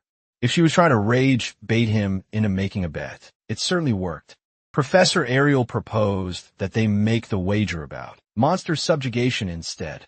That way, it will be a little safer for every party involved. Besides, she knows that Lane Hart excels at fighting monsters more than against humans. The details are, both participants must kill the monsters she picks his targets. Each round the target monster will increase in strength. Whoever gives up first and fails to subjugate the target loses. If her boy loses, she will gladly retire from her respective position as professor, and she will expel every special admissions student under her care. But if little Leon loses, he'll have to do whatever she says. I know a lot of you would accept being red-haired professor's slave in a heartbeat. Before accepting, Lane Hart asked what the first target monster would be, although he's confident that he can handle and execute any opponent. He'd rather not be caught up in some weird shit. After a little deliberation, she came up with the perfect first target. She wants the head of an ogre general on her desk. If it's too easy for little Leon, she would gladly increase the difficulty. But based on the crowd's reaction, there's no need for that. While everyone was calling her demands over the top, Gray was trying to figure out why she would pick an ogre general, specifically a monster he had already slain. Leon, on the other hand, banged his fist on the podium. He vehemently argued that an ogre general is not a monster that someone can subjugate on a solo run. Seeing Blondie protest, she lowered the difficulty and set the time frame for the whole year. Little Leon still refused to play along. He argued that if someone could single-handedly kill a disaster-level monster with just a year of training, people wouldn't suffer if they were to go through with this absurd bet. This pussy demanded a more realistic target. Then he got it through his head that this clever woman deliberately chose a monster no one could defeat, so they can end the bet without a clear winner. Since he kept on bitching, Professor Ariel relented and added one more stipulation to the bet. If it results in a draw, little Leon wins. In other words, if her boy fails to defeat the ogre general within a year, she will gladly step down and expel all her special students, with all the stipulations, to give Leon as much advantage as possible. He will look like a pussy if he still refuses. Knockoff Lloyd Forger has to realize that he's being played here, and the outcome is already decided. But he was swept by the professor's manipulation, forced to accept a seemingly airtight wager. For the record, he asked if a weakened or injured general ogre would count. It goes without saying that the monster has to be in its natural fighting form to seal the deal. The eye under the professor's monocle glowed. as her magic formed a contract. Every detail has been listed and imprinted. In the magic contract, all little Leon has to do is sign it if he's ready, with the entire faculty and every other freshman as witnesses. He willingly signed his name on the arcane document. After finalizing the deal, he hesitantly asked if the kid, admitted through the back door, could seriously win. Professor Ariel didn't bother giving him a straight answer. The other professors just watched in their seats, seemingly used to the old, red-haired raccoon shenanigans. They all see her as a mage well past her prime, bored and just doing random stuff for shits and giggles. In his seat, Gray sighed in defeat, as the bet to determine his future was officialized, out of his control. He also noticed that she deliberately worded the stipulations to include the ogre general he killed in the time frame. This bet was a done deal the moment it began. Professor Ariel played Leon and everyone else, and Gray was the only one who saw it. She sure plays dirty, but having someone like that on your corner is a massive boon. After the bet fiasco, the entrance ceremony concluded, and the rookies were funneled into their first lecture, The Basics of Magic. The professor in charge of the class acknowledged that it's a bit surprising to start a lecture on the very first day of classes. He wanted his students to get used to this pace. In this academy, they cannot afford to waste a single day. Today they will start with the most basic of basics. The simple utilization of magic. Within a human's body lies an invisible energy called ether. One can manipulate the magic circuits in the body and tap into untold amounts of power. Gray was initially afraid that he wouldn't be able to keep up with the classes, but this first lecture looked manageable. He already heard the same explanations back at the subjugation boot camp. Nevertheless, he was unlucky with his class assignment. Out of all the introductory classes in magic, he ended up in the same class as Leon Apius. If people find out that he's the hated Divine Eyes special admission student, he can kiss his piece goodbye. While he was lost in thought, the professor noticed and singled him out for looking bored by the lecture. The professor felt offended that a rookie was already looking away. Less than 5 minutes into his introductory course, Gray immediately apologized for his wandering gaze. Still, he found it weird that the professor singled him out, even though he was all the way at the very back of the lecture hall. The professor escalated the situation and demanded a demonstration from a distracted student. If he looks bored in an introductory class, that must mean he can use basic magic right. Gray wasn't easy to bully. Respectfully, he insisted that he specializes in swordsmanship. He thought it would be fine if he couldn't use magic. The professor barked that, even if one uses a sword in a real fight, a fighter still needs to learn the basics. To coordinate with an allied mage, learning the basics of magic and grasping how it feels is the least a swordsman can do. At that moment, Gray remembered hearing the same thing from the boot camp lectures. In that case, today's lecture might conclude with the same spell. To confirm, he asked if today's lecture is aimed at learning the simple, yet effective ether bullet. Since he knows the name, the professor assumed that he could use it. Gray thanked the gods for the hellish boot camp he had to grind through. Since this would be a good opportunity for a proper demonstration, the professor decided to make this a one-on-one match and called this year's top swordsman Leon up to the stage. Blondie gladly stood up and paid his respects to the professor. With that said, he explained that he was trained in sword and magic before he even started school, so it might be a little risky for a normie to go up against him. The professor asserted that, no matter how big the skill gap is, ether bullets are non-lethal, so there's no need to hold back. In addition, he revealed that Gray is this year's Divine Eye student. Knowing how much Leon despises the nameless backdoor student, every student in the lecture hall turned to Gray, committing his face to their memories. This was a setup from the very start. He couldn't even get through the day without being docked by a freaking professor. That old fart deliberately revealed his identity with nefarious intent. Hearing that he has a chance to shoot a literal bullet through the guy he hates, Leon readily accepted to show a backdoor baby the ropes. This is an opportunity to show an unqualified outsider what kind of place World Union Academy really is. With his veins popping out in rage, he demanded that Gray step the fuck down. This is not how our boys' first day was supposed to go. In the stage, they stood opposite each other, while the shit-stirrer professor explained the rules. He will give a signal, and both parties will shoot ether bullets at their opponent. Ray only spent a few days learning basic magic at the boot camp. Sure, the professor said that the bullets are not lethal, but that doesn't mean they would not hurt. As soon as the ghost signal was given, Leon Hart gathered a hefty amount of ether in his hands, determined to show the difference in strength between a real and fake student. Pushed to the corner and forced to protect himself, Gray also gathered and manipulated his ether, throwing his prior knowledge into one desperate attempt. The whole lecture hall fell silent when they laid eyes upon a massive black hole, threatening to swallow a teeny little bullet. Both Leon and Gray were flabbergasted. Neither of them expected this shit. As expected, the tiny ether bullet was completely consumed by the raging black hole. Leon's fear was evident in his eyes as the obviously lethal spell inches closer to him. In a panic, the professor raised his hand and tried his hardest to prevent the worst-case scenario. Using his own magic, a golden barrier blocked the seemingly relentless advance of the anomalous ether bullet. It managed to blunt most of the force driving the attack, but it was a very close call.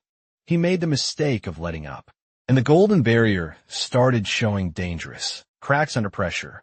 Eventually, the ether bullet black hole reached its limit and exploded, shattering the magic barrier into a million little specks of light.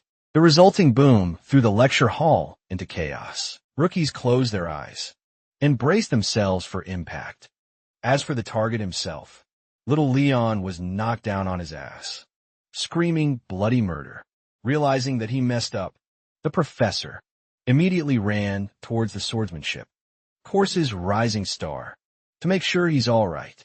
Leon picked himself back up, wiped the dust, and assured the professor that he was fine.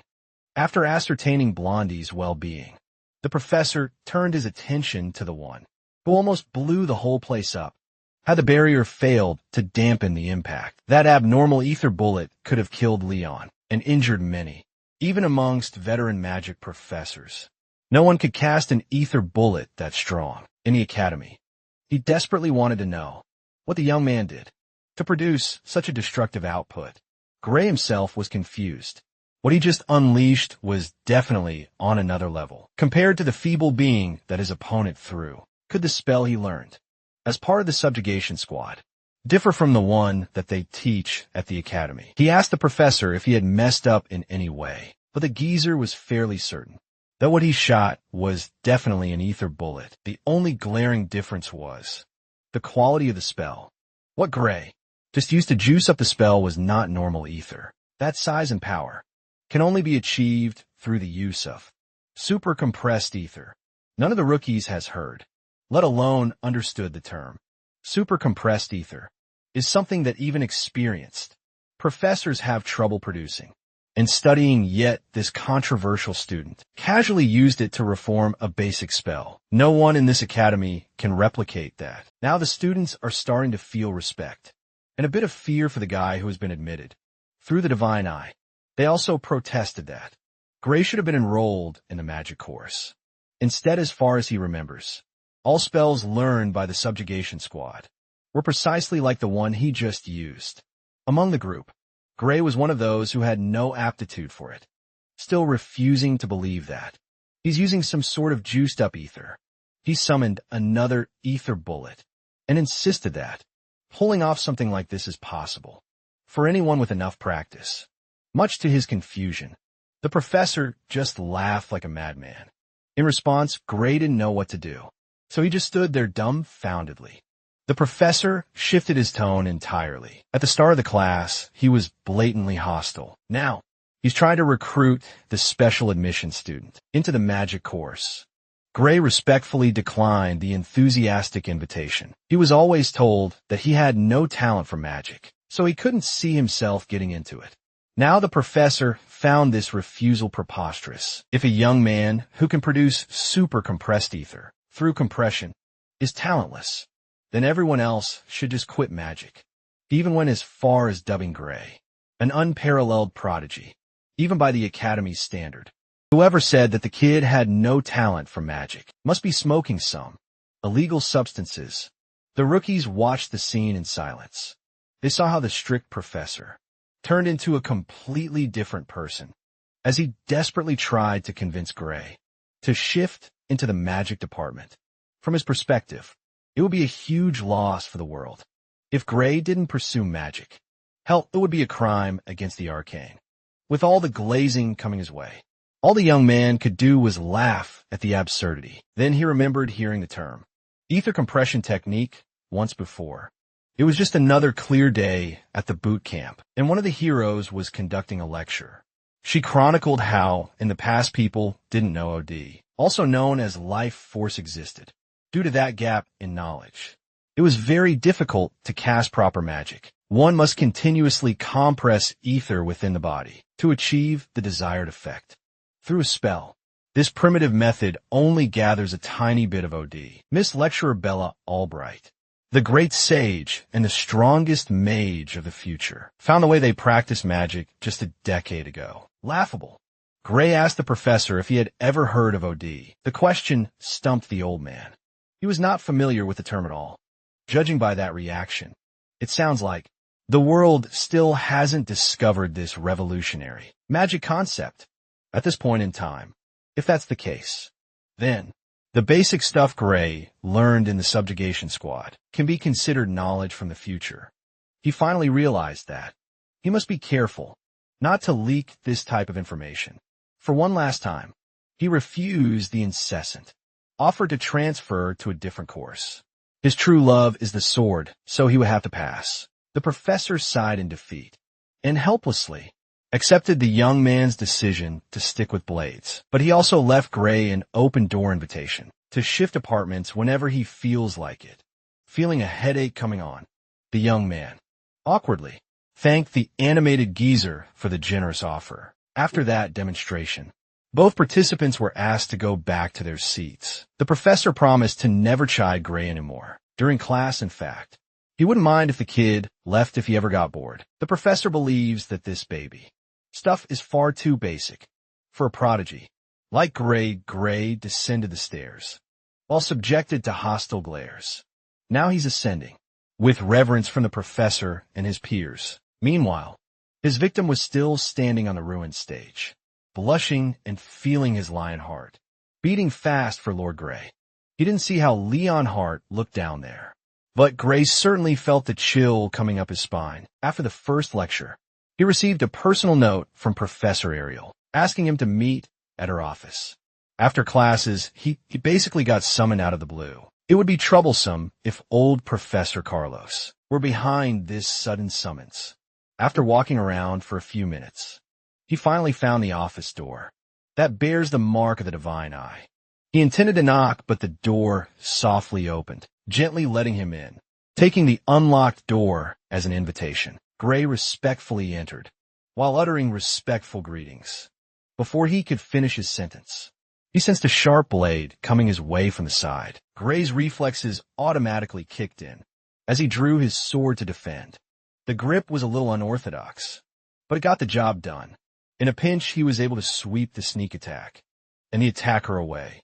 With the attacker swatted away, Gray realized that he had moved purely on instinct. This time around, he wanted to confront the assailant, but it was just a blue-haired young woman who couldn't even grip the sword in her hand properly. Upon closer look, Gray realized that he knew this girl all too well. This shorty will become an unshakable pillar of humanity and hope in the future.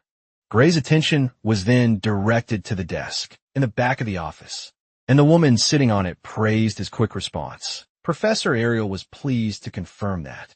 Her eyes were right on. When he evaluated the young man in the entrance exam, there were two other men in the room, Ariel's fellow professors, who were still skeptical of the new addition. To the divine eye, they evaluated Bella's movements as flawless. but her sword was knocked out of her hand. Way too easily. Hearing the name, Gray's previous life memory of the ultimate mage came rushing back. Who would have thought that the sorceress would look so quaint in her younger years? Meanwhile, Ariel is hassling her colleagues to just admit that they were wrong, instead of making excuses. In the end, the other professors ponied up and gave their gambling addict co-worker her winnings. They observed the split-second exchange in the door and had to admit that Gray was here for a reason. Confused and uncomfortable, the young man asked what was happening and why he was called on. Ariel simply explained that they were betting on whether the new kid could fend off a surprise attack from Bella or not. Thanks to that, she made some good money today. As thanks, she tossed a portion of her winnings to her new student. He promptly caught the coin and found a glimmering gold piece in his hand. A single gold coin is practically a small fortune, although they admittedly lost the wager. The other professors also brought up a glaring detail they had missed in the entrance exam. From that exchange earlier, they became certain that the young man deliberately avoided using his dominant arm to defend. It was almost as if he was trying to protect an immobile arm. The most likely explanation for that quirk would be an injury, but rather than an apparent physical injury to the muscles that any professor would see through. This kid is suffering from a deeper kind of wound. A simple injury would not cause someone to tense up in such an unfamiliarly hostile ambush. Gray was surprised that the professors had deduced so many details correctly just by watching him draw his blade to defend. While they are educators in the most prestigious educational institution for a reason, though they were slower to notice compared to Ariel, they still inferred a clear picture. With that being said, Ariel shooed her co-workers away. Now that she had their money, they missed out on a rare find, and she won't give Gray up. For now, the professors would gladly admit that the kid has potential.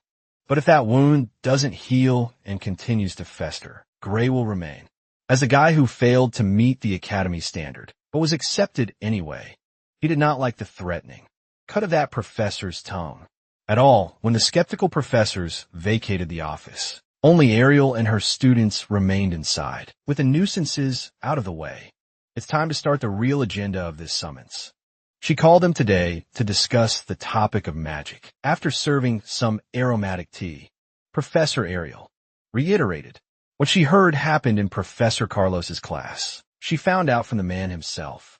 That persistent idiot stormed into her office, demanding the new kids transfer to the magic course. She obviously declined such a ridiculous request. In her scrutinizing eyes, Gray would become a much scarier beast, wielding a sword rather than magic. Upon removing her monocle, to elaborate on what she meant by that, Gray was stunned.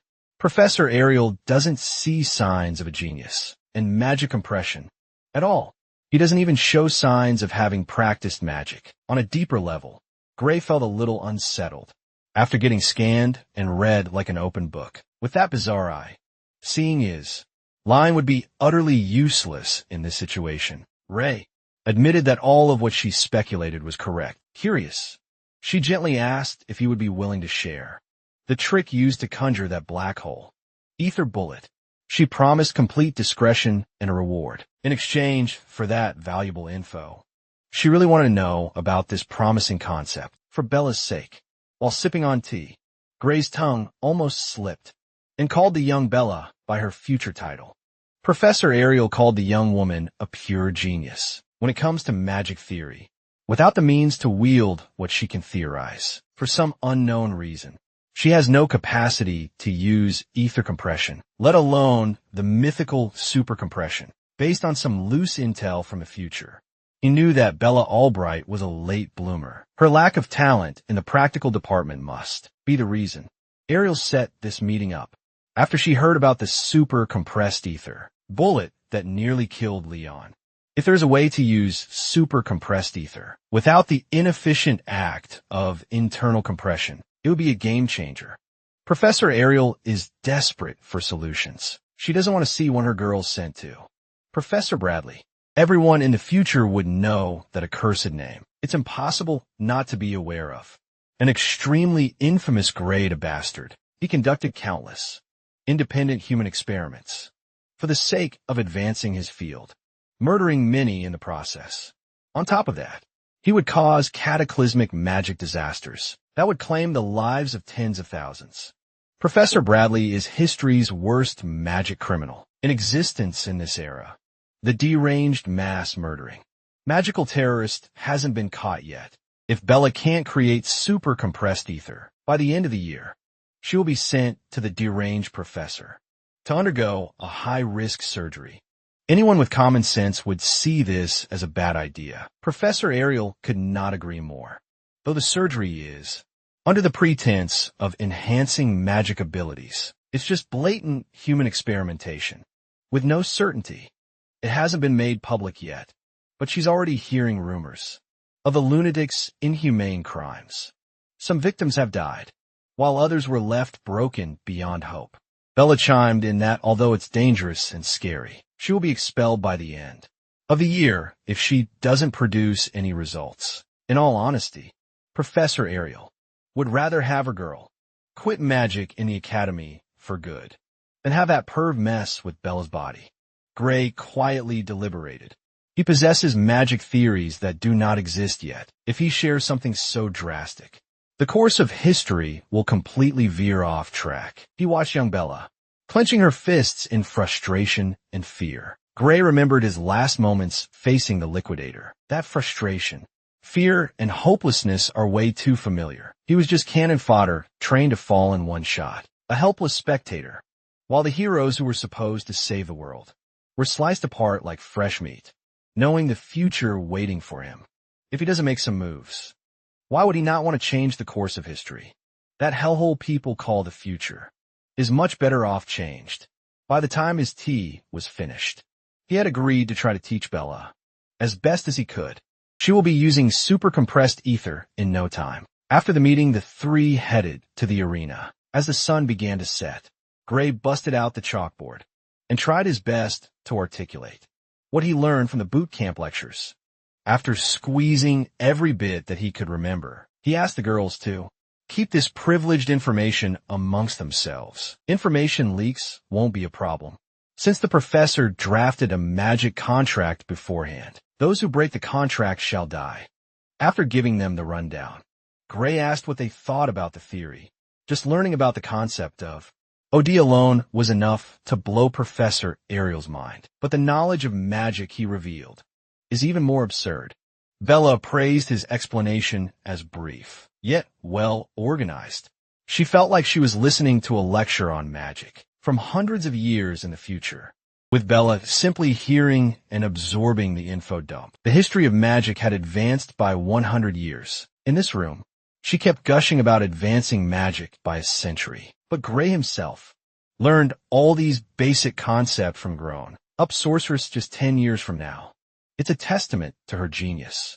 There was a lot of information that even Professor Ariel failed to judge and grasp properly, so she deferred to her little magic prodigy. According to Bella's rough estimation, there's a good chance that the theory is sound. None of the concepts contradict the current magic theory that the world is running on. But the quickest way to find out for sure is to test it out. That's why they occupied the arena in the first place. If the theory holds water, the spell Bella quickly whipped up on the go should work holding a staff in her two hands. She placed her trust in Gray's teachings and tapped in her full power. That doesn't sound like a good thing. If he remembers correctly, Bella Albright's strength is rumored to be capable of burning an entire city down in an instant.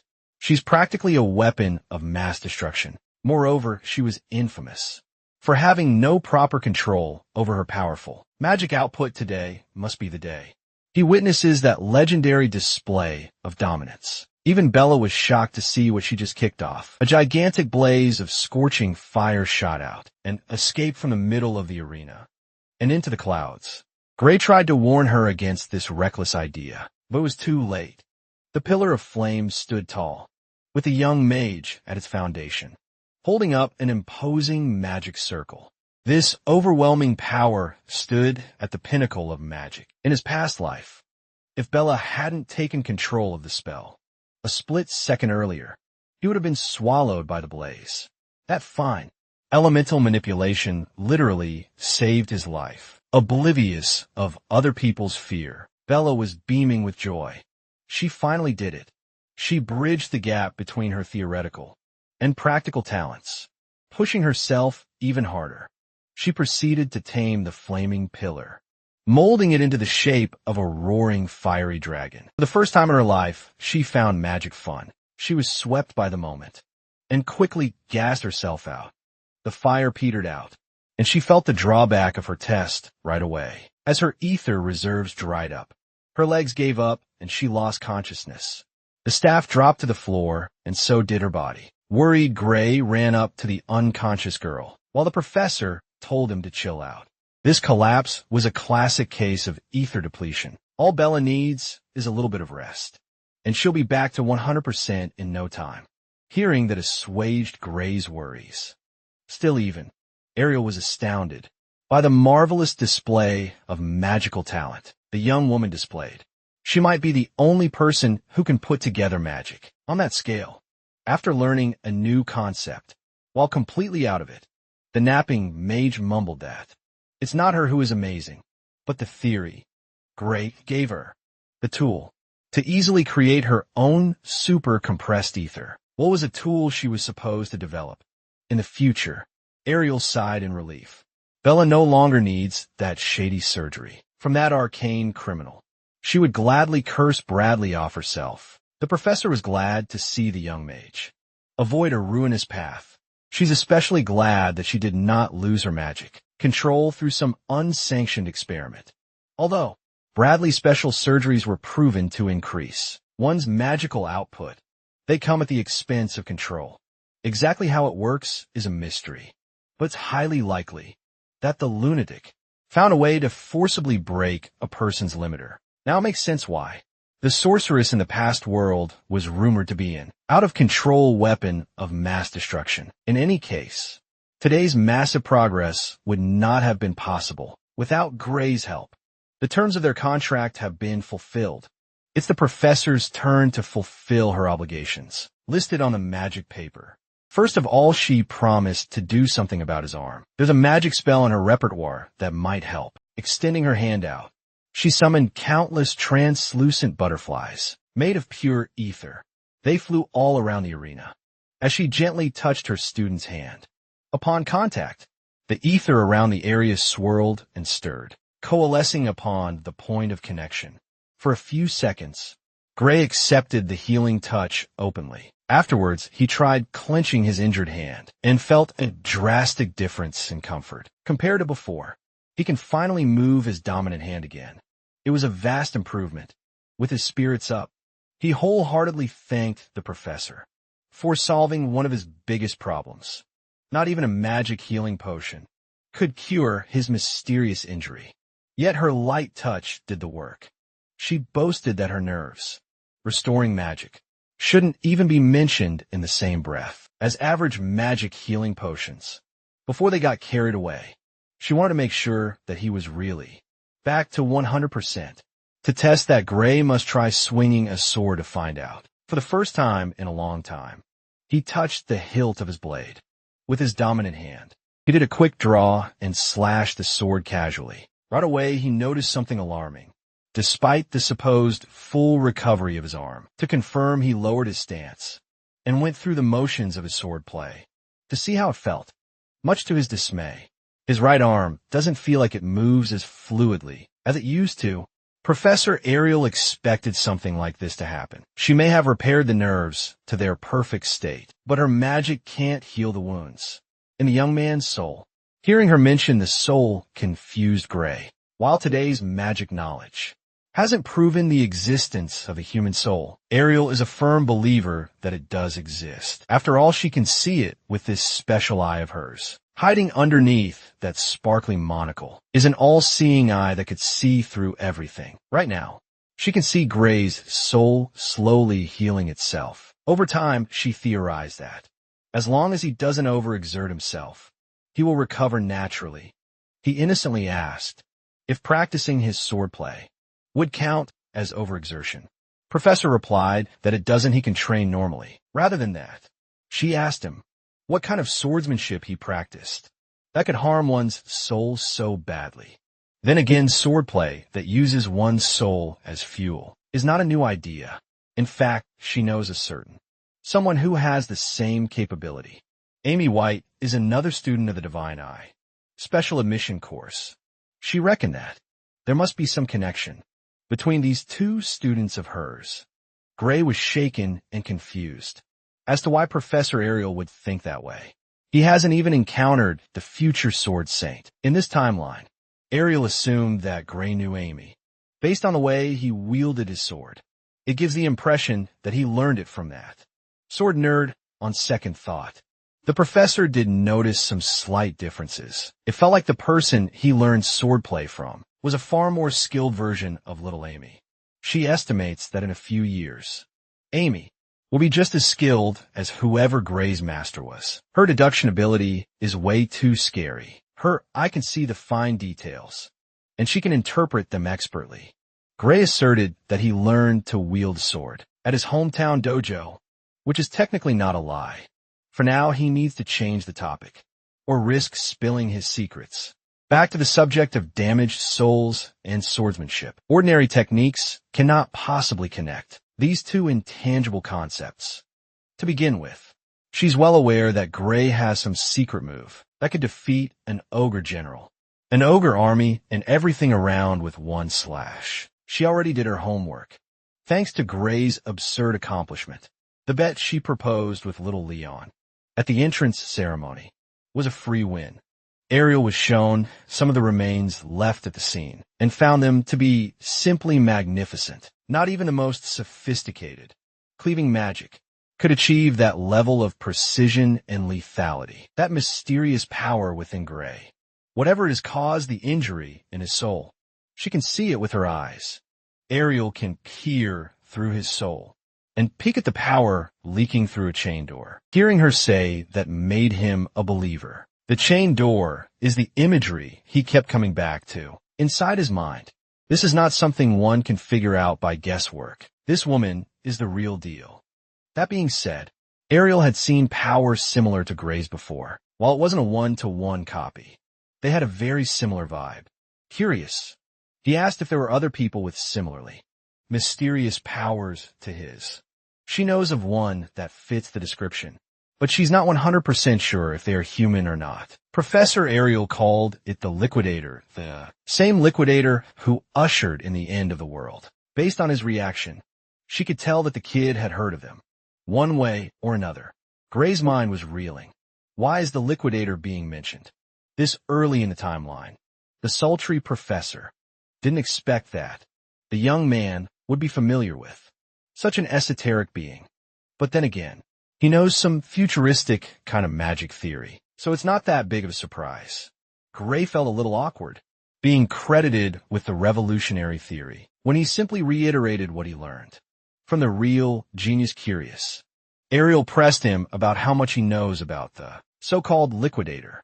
In all honesty, he doesn't know much, but he's certain that the Liquidator is an extremely dangerous threat to humanity. That creature has to be stopped before he can gather more power, something that needs to be destroyed, no matter the cost. Ariel found his stance a little too extreme, but she agreed that the Liquidator poses some danger. Even so, Bailey and Bradley seems intent on continuing his experiments on this subject. It sounds like the future cataclysm of Apocalypse is somehow related to the infamous magic terrorist, as far as Ariel knows. The Liquidator is the very being Baleen Bradley is trying to summon. This was news to Gray. No one ever told him the origin of mankind's enemy. Thinking about it, the Academy in the last timeline served as a center point of history. The higher UPS acted as if they knew exactly where the Liquidator would appear. There's a high possibility that the World Union Academy itself had a hand in summoning the Liquidator all along. The professor and the secretive freshman agreed that this extremely reckless experiment had to be stopped before it got out of hand. Unfortunately, the one running the studies is also a tenured professor Ariel doesn't have the authority to shut him or his experiments down. She already tried to push the higher UPS to move, but they simply wouldn't listen. Unfortunately, she doesn't have the authority to divulge any more information to a mere student. The bottom line is unless orders come from above, no one can force Bailey and Bradley to stop his lunacy. Gray was hoping to at least get the names of the Academy's higher UPS, but that's out of the question for now. It looks like the Academy's leadership is more tangled than he thought. But if he can prove that Professor Bradley is a dangerous criminal, maybe they could have enough bullets to change things. In the previous timeline, Balian's illegal experiments claimed the lives of tens of thousands. And Gray knows where these atrocities will happen. There shouldn't be any harm in sharing this information with Professor Ariel. This way they can catch the maniac red-handed. But she outrightly shut down the idea. Entering an Academy professor's research facility without permission is considered a heinous crime on its own. They might have to produce hard evidence in a different way without risking prison time themselves. But if Gray can deliver some hard proof right now, that might change things. If not, then they have no choice but to shelve this idea for the time being. It sounds like Ariel is aware of the possible dangers, but her hands are tied by bureaucracy and Academy politics. It's frustrating but understandable. More importantly, she wants to delve deeper into the topic of Gray's mysterious power. She teased that there might be a way to learn how to control that lethal weapon. There's a professor in the Academy who specializes in dealing with unknown forces. Gray's case is the perfect puzzle to solve. Professor Heathcote Longfellow is his name. Gray had heard the name before. Heathcote Longfellow was the one who trained the Sword Saint. Herself, he's a legendary figure. Ariel knew that. This idea would catch the young man's interest. She promised to arrange a private training session with the stoic professor. For tomorrow, Gray gratefully accepted Ariel's aid. The very reason he came to the Academy was to master this power. After all, he didn't expect to find a solid lead so quickly. Things are finally looking up.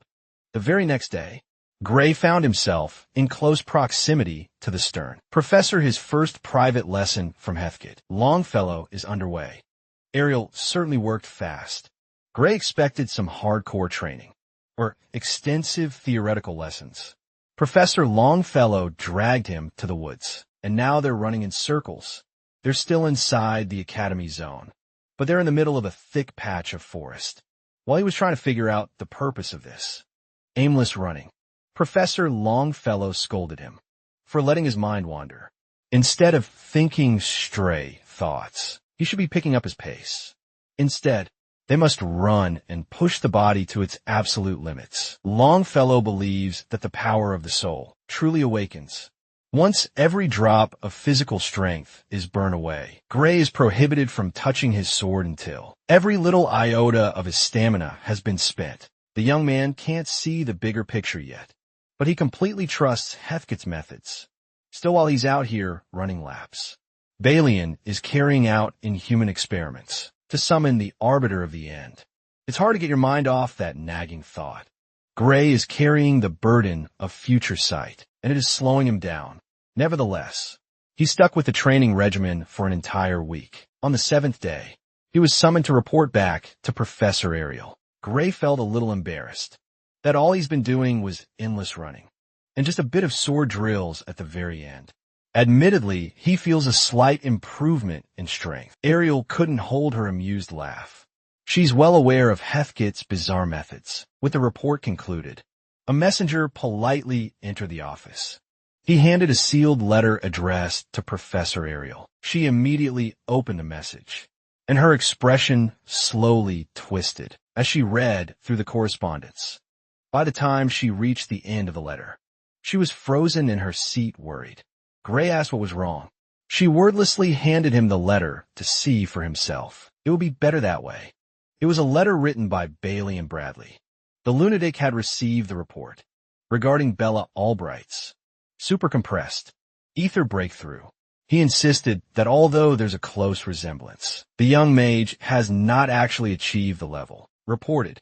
He therefore refuses to recognize her new ability. Accordingly, the surgery contract remains valid, and the surgery shall proceed as scheduled. It was a preposterous letter written by a master rage. Beta, it was insanity. Ariel is pissed. It seems Bailey, and Bradley, is determined to get his hands on a prime guinea pig in the form of Bella. He's trying to force her into a completely unnecessary and dangerous procedure. Unfortunately, the maniac has all the power. The magic contract Bella signed was airtight, unless Bradley voids it himself. Bella is obligated to choose between expulsion and surrendering her body to a madman. Gray refused to accept that bullshit. Ariel concurred. This letter lit a fire under her ass. To act with no regard for bureaucracy. And she needs Gray's help. She wants to know the location of Bradley's secret lab. It will be risky, but she must expose that bitch as a criminal to render the outrageous contract null and void. Finally, she's down to getting her hands dirty. This is precisely what Gray needs. Gloatingly, he asked why she had changed her mind when exposing a fellow professor without solid proof on hand, which poses a risk that is too high. While they are past working within the bounds of the law, she's putting her faith in Gray in order to protect another, one of her precious students. From the very start, I had foreseen that this would happen, that Gray had been telling the truth. This entire time, it took some time, and a blatantly absurd letter to admit it. But Ariel is finally awake. It's time for Gray to lead the way, guided by knowledge of the future. Together, they will bring that psycho's crimes against humanity to light. The dark swordsman returns. As far as he knows, that vile laboratory is hidden in the mountains, near the village of Toriul. Professor Ariel vaguely recalls news that one of the other faculty members had been given authorization to construct a lab there. This means those illegal and inhumane experiments have been sanctioned by the Academy. There is no better place to conduct illegal research than the mountains of Toriul. Practically, no one will bat an eyelid if he stays there for long. On top of that, professors of the Academy respect the unwritten rule, forbidding interference with each other's projects, but as long as they can gather some evidence, proving that crimes against humanity are being conducted, they shouldn't be charged with breaking and entering. While they were discussing the plan of attack, Bella knocked on the door and Ariel let her in. She had just received a letter that contained the ghastly news. Her emotions are in turmoil, with an overwhelming sense of defeat. Professor Ariel grabbed the letter from her hand, assuring Bella that this mess will be taken care of, one way or another. It sounds like Ariel is planning to fight Vari and Bradley, all by herself, and Bella won't stand for that. With a confident smile, she insisted that she could solo that bastard any day of the week. The worried young lady gave Gray a pleading look to intervene, so he stepped up and pledged to come with the professor, stealing her resolve. Bella also volunteered to tag along. She doesn't want to rely on everyone else to solve her problem. Ariel thought she could just move by herself. She warned them that Varian is a seasoned professor. Not only that, he's also a lunatic who has no regard for human life. If he catches an inexperienced student trying to foil his plans, there's no telling what he might do. As the grown-up in this conversation, she can't possibly risk these kids. But Gray saw this as all the more reason why going alone is dangerous. He asserted that he could tap into the power he used to take down an ogre general. If the need arises, he won't be deadweight. Besides, if something bad happens to Ariel, then the Divine Eye program would undoubtedly get dissolved, effectively expelling Gray and his peers. He would rather have a say on his future, a choice to decide their own fate. Seeing the determination in their eyes, Ariel could not possibly say no. They made it sound like they would still come, even if she forbade them to. In that case, she would agree to make this a team mission, under one condition. No matter what happens, they must prioritize their own safety first and foremost. Gray and Bella readily accepted the stipulation. After wrapping up some precautionary measures, the three ventured into the haunting mounds of Toriul, mountains tucked inside and hidden away, Vari and Bradley sprawling. Private laboratory lay before their eyes. It's hard to imagine What kind of horrors are going on inside those towering walls? Once again, the primary objective of this mission is to gather evidence of criminal activity. Nothing more, nothing less. With distinct rage in his eyes, Gray confirmed that they were in the right place.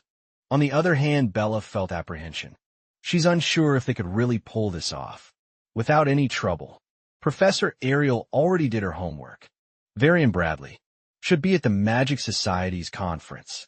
Right now the lab should be variant-free. Still, there's a good chance that the main gate is riddled with all sorts of traps. Just to be safe, they should bust through the sidewall and make their own entrance. Breaking into an academy, authorized lab, is already a crime anyway. There's no difference, regardless of what method they use. One last time, Ariel gave Bella the chance to go back. If she changed her mind, gripping her staff tightly, she cast all her doubts aside. She asked if the professor was really willing to go through all this trouble for someone like her. Gray interjected and answered that this operation is not solely for her sake. Stopping Varian Bradley's devious plans is for the world's sake. If they don't do something now, countless people will die, and the whole world will suffer. Professor Ariel found his reasoning a little exaggerated, but she agreed that the perverse animal must be stopped. So Bella should just chill and get out of her head. She's not the only one who needs saving. With all that preamble out of the way, Ariel LED the way, dragging Bella along, while Gray ran alongside them at full speed. Upon reaching the side wall of the towering lab, she calmly activated a fiery spell. Multiple explosive streaks of flames tore through the concrete without resistance. The resulting explosion lit up the whole mountain with a blistering light. You gotta give it to the professor. She knows how to put on an over-the-top show. Gray was the first one to peek through. The instant entrance, what he saw inside, made his skin crawl. Laid before his eyes was a long and dark hallway, with countless jail cells lining both sides. Inside those cells were emaciated people, chained up and catatonic from extensive torture. Some of them looked dead. Some were missing limbs and bleeding out of their infected. Open wounds, they knew they would find something. But they didn't expect it to happen so soon. There's no need to even make an effort to look for incriminating evidence. The group traversed the long hallway. Every single barred cell was filled with Varian Bradley's victims. So far, Ariel has noted traces of 14 forbidden spells used on the prisoners. That fact alone should convict Varian of serious criminal offenses. There isn't even a need to mention the extensive list of clear human rights violations committed in this place. Eventually, they came across a massive room in the middle of the lab. The floors were caked with old and fresh blood. At the center, an ominous magic circle can be seen. It looked like some sort of an altar. The initial plan was to get in, get some concrete evidence, then get out. But the kind young sorceress felt compelled to rescue the people. Trapped in this hellscape, Gray felt a worrying premonition. They shouldn't stay in this place for long. A rescue mission would take way too long, and Varian might return before they could even come up with their next move.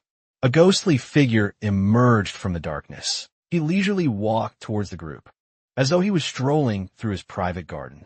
Professor Ariel immediately recognized the man, inching closer to them. It was the man, the myth, the unbearably ugly, ass-mad scientist himself. Varian Bradley, bro. Thinks he has aura.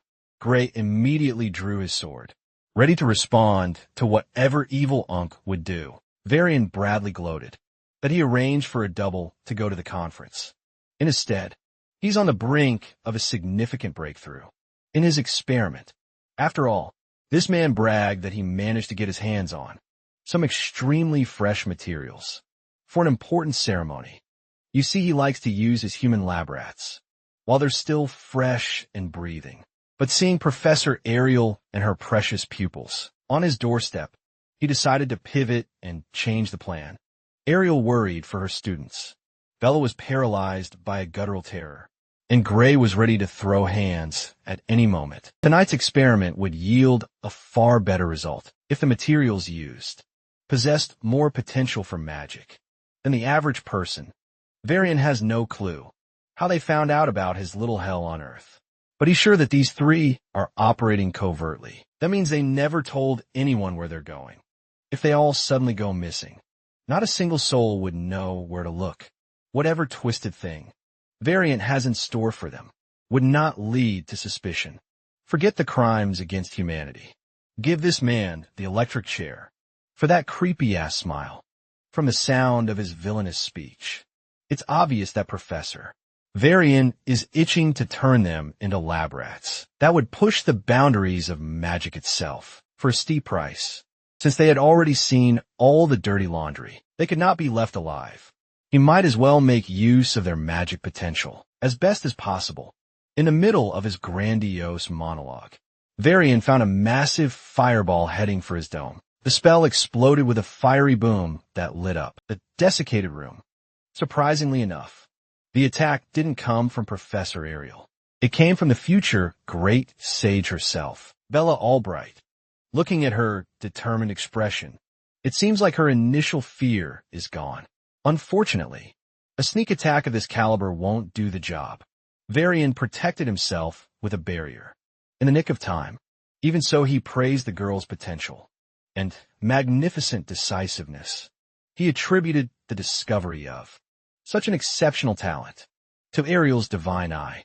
He had never really paid close attention to special admissions classes before. Perhaps he should start looking closer at the other recruits in that controversial batch. Nevertheless, a mere academy student trying to assassinate a professor would never work. The gap is too wide. Tossing away all her fears, Bella accepted that it would be better to get her hands bloody rather than be killed. She barely missed her chance, though. Worried for her students, Ariel issued the order to retreat.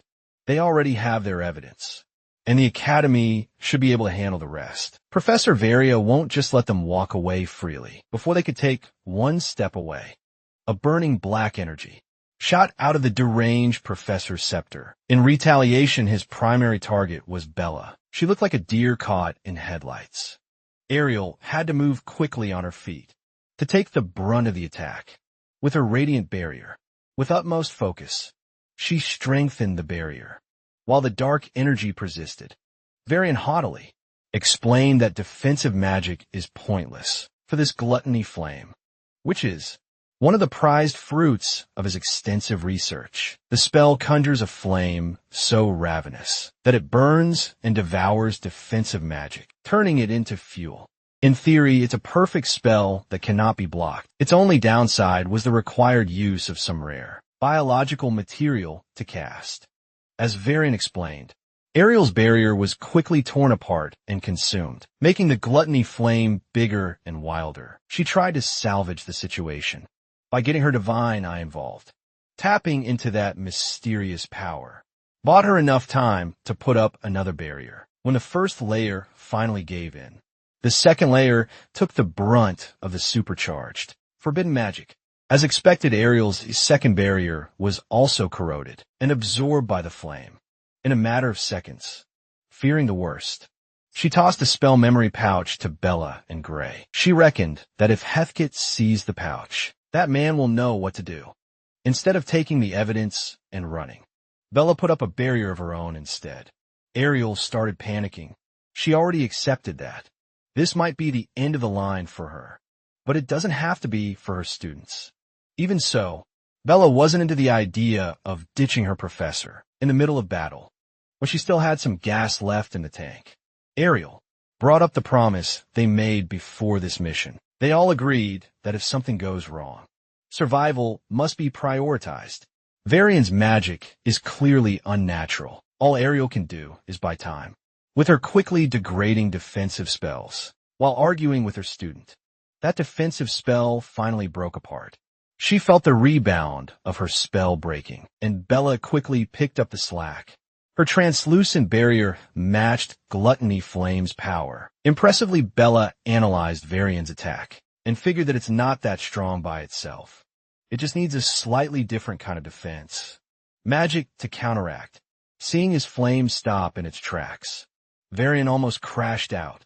The counter-magic theory for this spell is known to only a select few. So how could a mere student figure it out? Bella nonchalantly answered that someone special had recently taught her some new theory. With it, every spell had become way easier to decipher. From the brink of crashing out, Varian went full-on psycho. He thinks someone from his inner circle betrayed him and demanded to know the name of the traitor. Teasing him with the most innocent expression, kept the identity of her mentor a secret. The man who opened up the world of magic to her is a mere student from the swordsmanship course. He patiently relayed some crazy ideas about magical theory, and with Bella's innate genius, piecing all the information together came naturally. Varian is a victim of a successful rage bait. Look at this man's veins, bro. They're about to pop. Have you been baited? So hard that you pull out a suspicious bloody crystal to enhance your killing move further, crushing the bloody crystal in his hand. The human souls trapped in that thing rushed out to fuel gluttony flame. Even more at this point, the fire looked more like a sentient beast than an inanimate spell. Varian might be committing crimes against magic and humanity, but his spell looks cool as hell. Even so, Bella estimates that her barrier can hold for a bit longer. She can theoretically extend this standoff infinitely, but her mana reserves won't last for long. At her best, she can probably squeeze out one more minute. With her hands full on defense, Ariel would have to pick up the slack on offense. Using her divine eye, the red-headed professor locked in, seeing the flow of magic clearly. She saw a spot where the flames were particularly thin. If she can project mana outside the barrier, Ariel might be able to break through. She conjured charged strings of mana to freely flow through Bella's ironclad barrier. From her position to variance, Ariel had a clear path to a kill shot. Unfortunately, her winding strings of mana were just too puny to muscle through. Gluttony flames. They slowly petered out until they were completely snuffed out. Varian laughed at the pathetic counterattack attempt. As far as Gray remembers, Professor Ariel's offensive magic is one of the weakest among the staff. Her specialty lies elsewhere. With the flame's properties, her inherently weak offensive power must have been devoured too. They have to figure out a way to wrap this up quickly. Bella is starting to feel gassed out. Her stance is faltering and her grip is quivering. The barrier might go down any second now. This is precisely why Ariel tried to get her students to run to safety earlier with all other options exhausted. It's time for the main event. Gray to take on the burden. Bella didn't know how he could possibly do any damage when there was a storm of powerful magic between his sword and Varian. Gray basically said nah, I'd win. Professor Ariel could read what he was planning and warn Gray against using his mysterious power. Again, using it too soon could render his healing arm unrecoverable, or it could even kill him. Nevertheless, dying alone is better than all three of them dying. Isn't it? Besides, they were worrying about nothing. The MC quickly broke through the gluttony flame, flashing a deadly red light on the other side for Varian to see.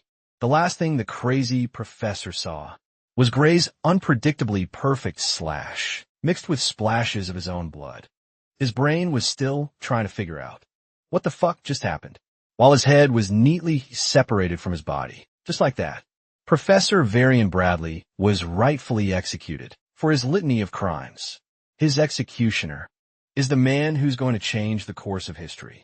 Grayly cut that villain's head smooth off, unaware that her teammate was built like that. Bella Albright was stunned. Silence permeated the area until Varian's head and body hit the floor, dirtying the ground with his vile blood. This is Professor Ariel's first time seeing the real technique that originally piqued her curiosity, and it surpassed all her expectations. She knew it would be a powerful attack, but the extent of damage and lethality it produced was just staggering for a freshman. Suddenly, bits and pieces of the ceiling started raining down from above.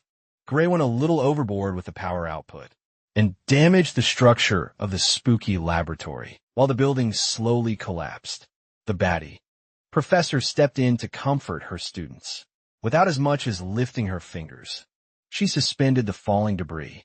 Right before it hit the floor, She sighed in relief, praising Gray's monstrous attack. Glazing aside, Ariel asked for an immediate status check on Gray's body. Rapidly losing grip strength, he dropped his sword. His dominant hand shivered in dull agony. It has gone numb from withstanding the backlash. Nevertheless, the damage wasn't as severe as he expected. After a few moments, he picked his sword back up and felt fine moving.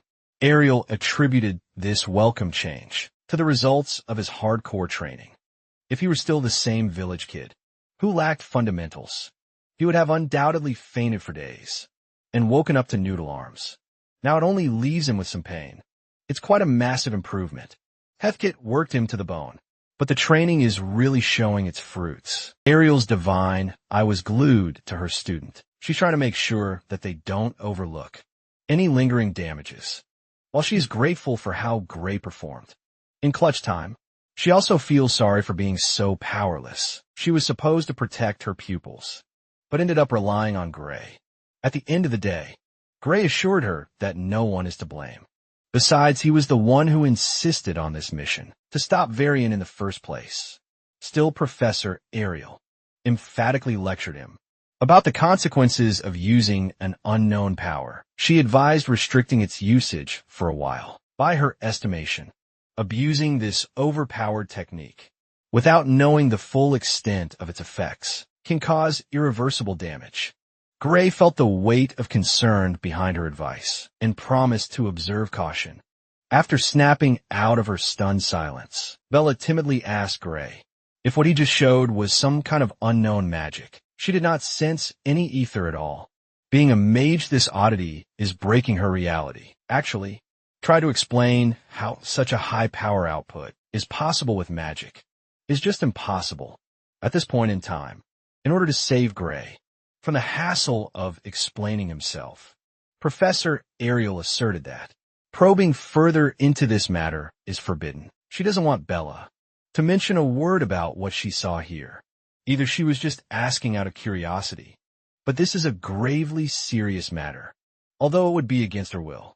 Professor Ariel wouldn't hesitate to erase Bella's memories if it meant protecting Gray's secret video. Realizing how serious she was, Bella proposed the formation of a magic contract for everyone's peace of mind. Ariel took care of the paperwork, magically summoning the arcane binding agreement. Bella signed the magic paper without hesitation. With Vari and Bradley out of the picture, the trio is free to plan their next move. Though Gray wanted to investigate the various inhumane experiments as soon as possible, he believed that helping the human lab rats should come first. From the looks of it, every single one of them had been knocked out by sleep. Magic, they should not be in any immediate danger. But taking them to the Academy's medical facilities is the smart move, just to be safe. For what Ariel lacks in combat power, she makes up for it with her array of utility spells. The inhumane prison lit up with a golden hue, as each prisoner was encased in a protective capsule. This protective membrane should keep them safe from most external harm.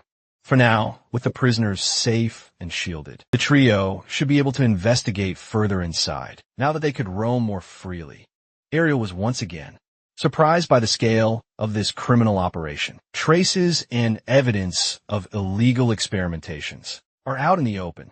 As far as the eye can see, almost all of them involve the use of human sacrifice to produce magical catalysts. There are also cruel setups, exploring the possibility of enhancing a human's magical abilities and capacity. Despite all these grotesque trials, Ariel did not see any signs relating to the liquidator. Gray is operating on the future site, that this is the location where tens of thousands of people died, relating to the liquidator's emergence. He knows that this lab has to be more than a mere magic catalyst factory. He was suddenly reminded of a crucial detail. He read incident reports detailing how the majority of casualties resulted from an MYSMA that welded from the ground. If that's the case, something more sinister must be hiding underneath this place.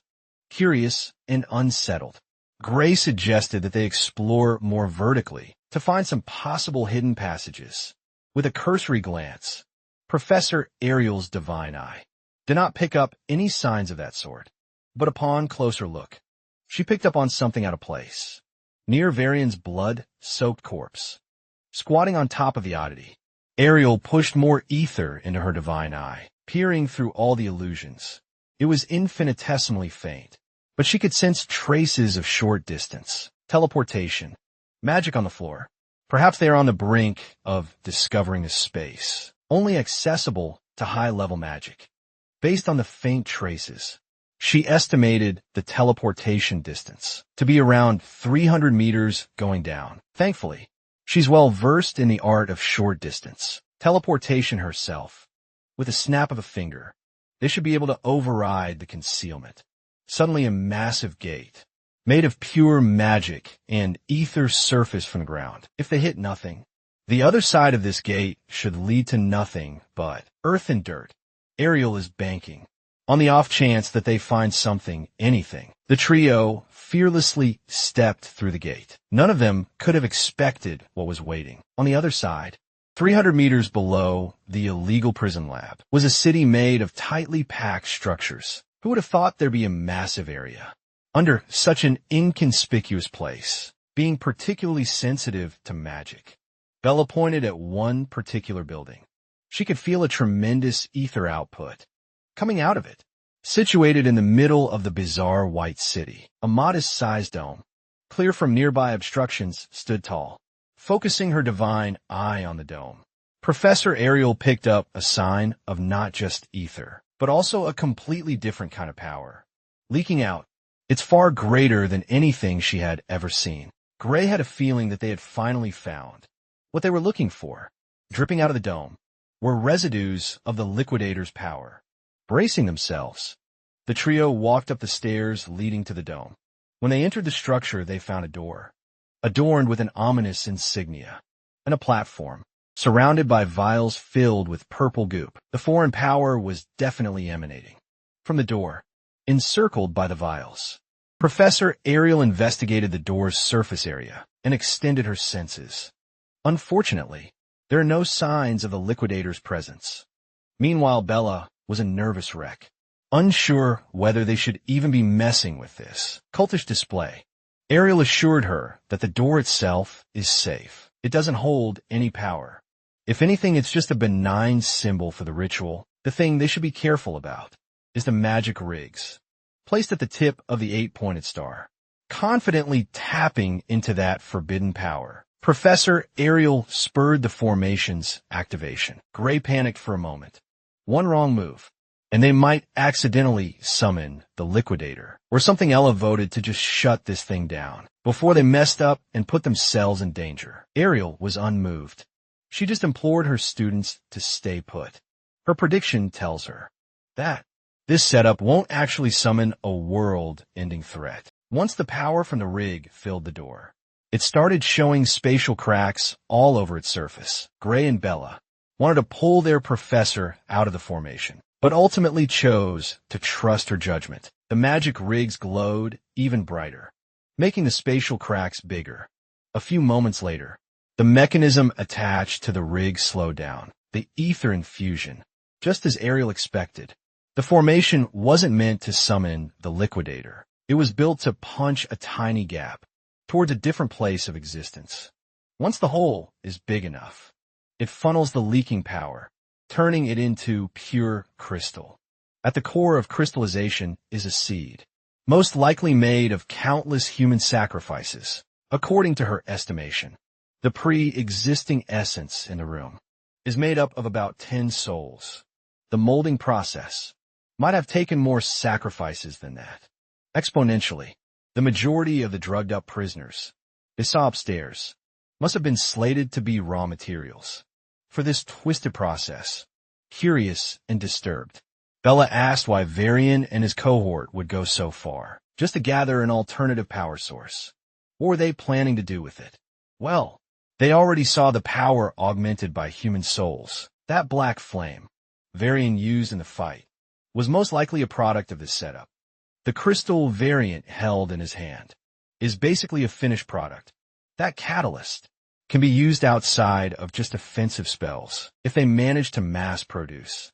These appalling crystals, they could practically power anything needed for their nefarious plans. After getting a glimpse of the formation's true purpose, cracks on the door slowly disappeared.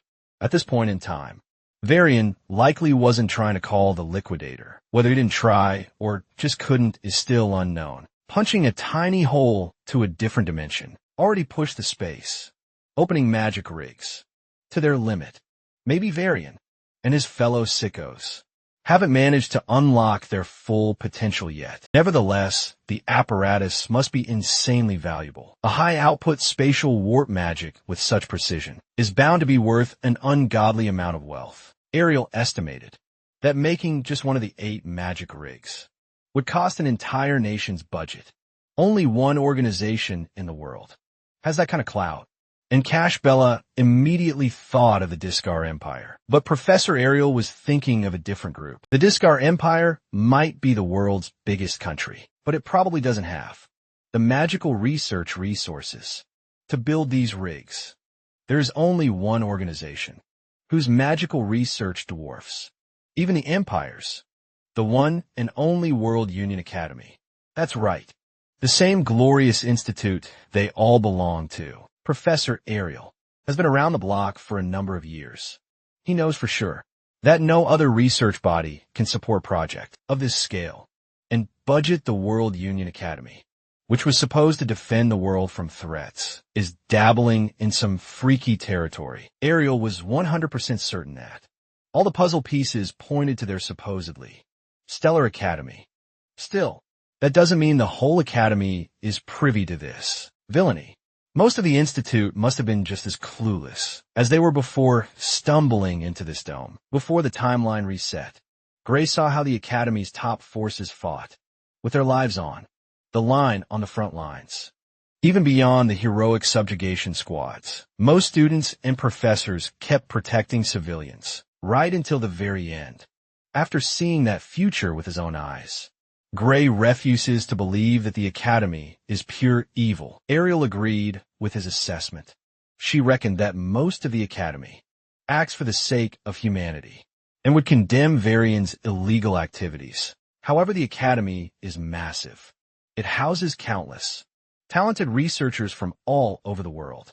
They have access to the best facilities and resources. Hardly anyone in the world can truly grasp the whole picture. Whoever was involved with Varian must have some serious backing and influence. The illegal lab and the magic rigs could not have been arranged with just a professor's authority.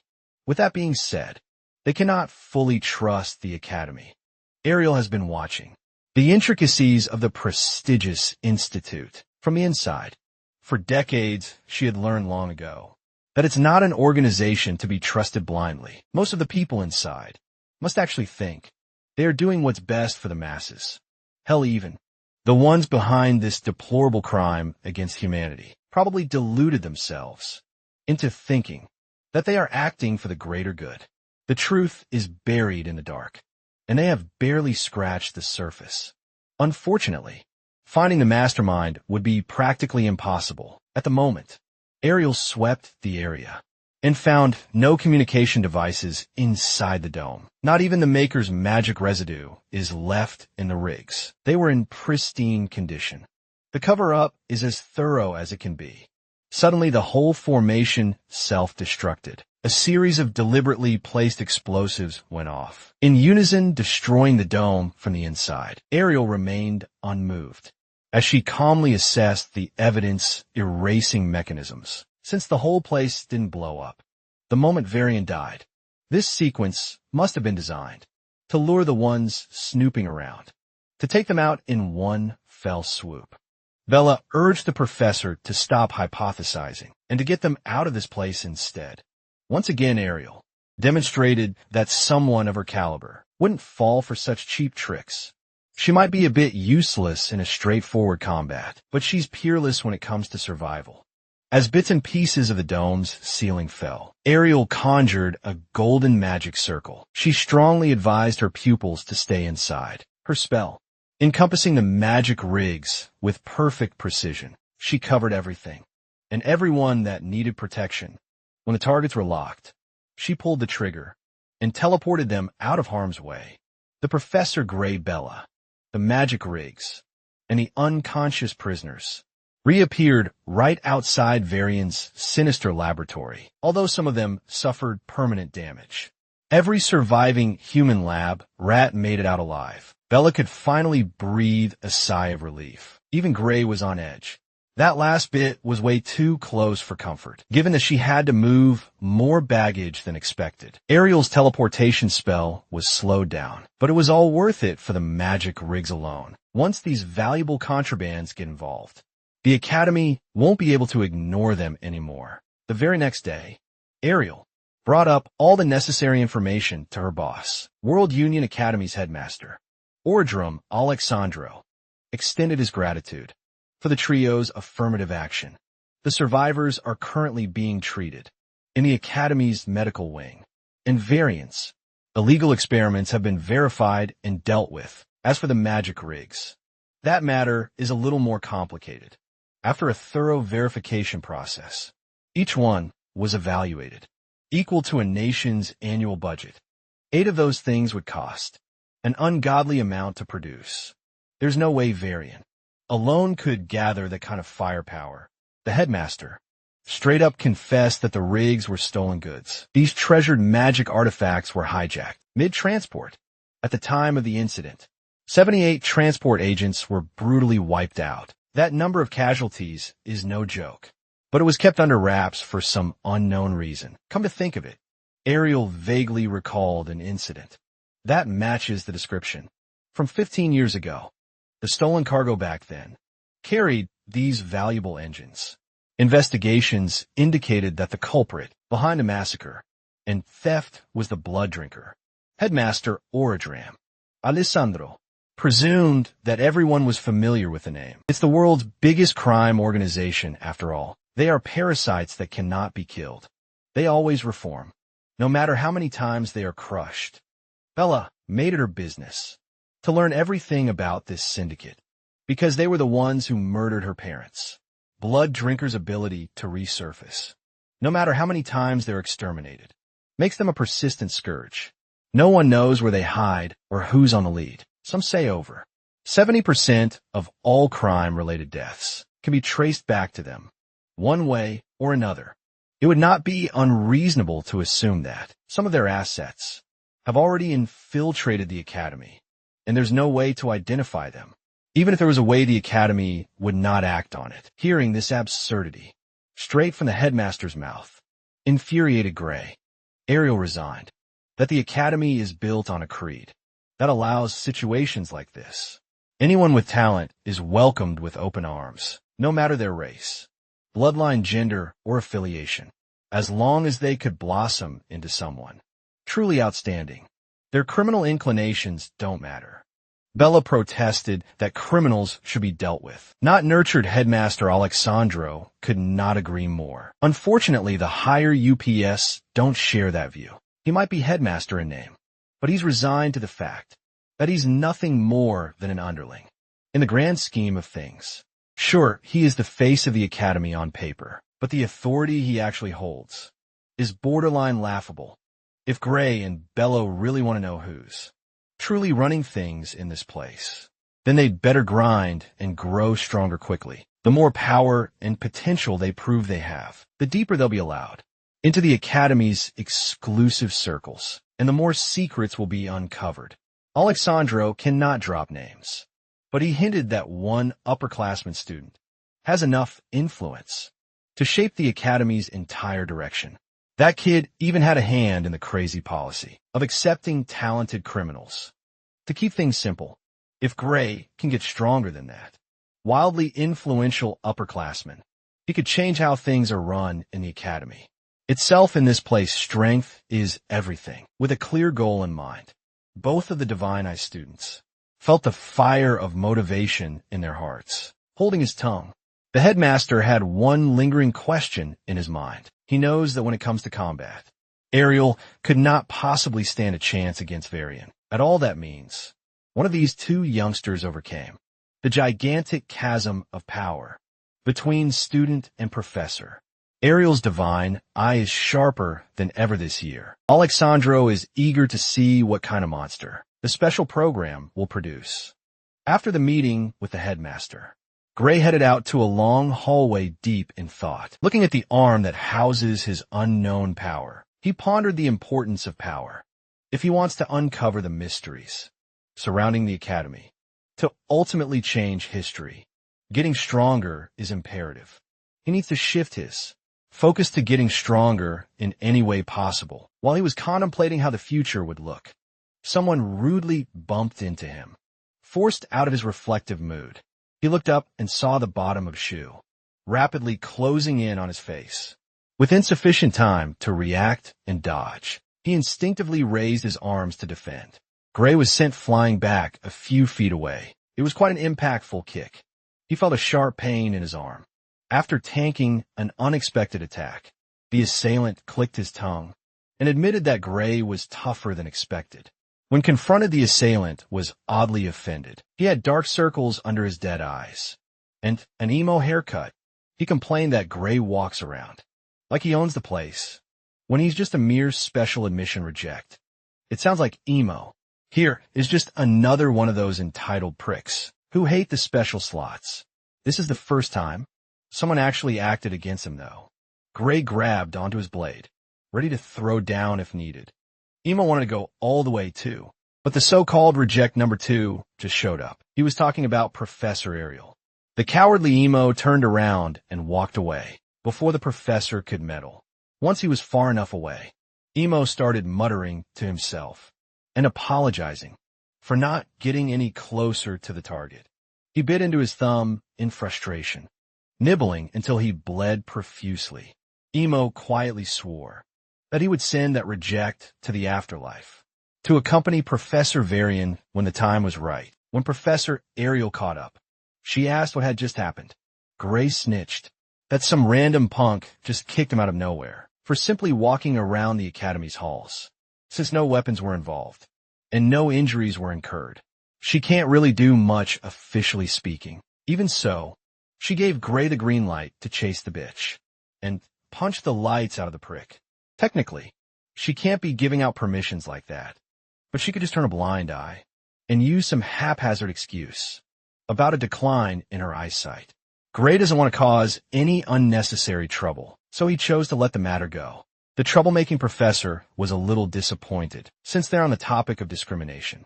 She asked Gray what it's like being under her divine eye special program. Gray admitted that jeers and rude comments are commonplace, but this is the first time someone actually got physical with him. Hearing what her students go through, Ariel profusely apologized for her shortcomings and lack of authority. Gray reminded her that he would not even be admitted to this place if it weren't for her intervention. Besides, he's confident that Bella and the other will soon prove that the program wasn't a mistake. After all, he's seen how good her eye is for spotting talent. All her hand-picked students went on to become renowned heroes on their own merits. Gray's words gave her some comfort.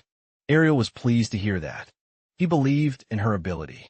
Nevertheless, she implored him to nut up. Out of everyone in the Divine group, she admitted that she's expecting the most out of Gray. Amy White, Leek Muller, and Jacob Bloomfield, as the special admits before them, have the potential to become top tier.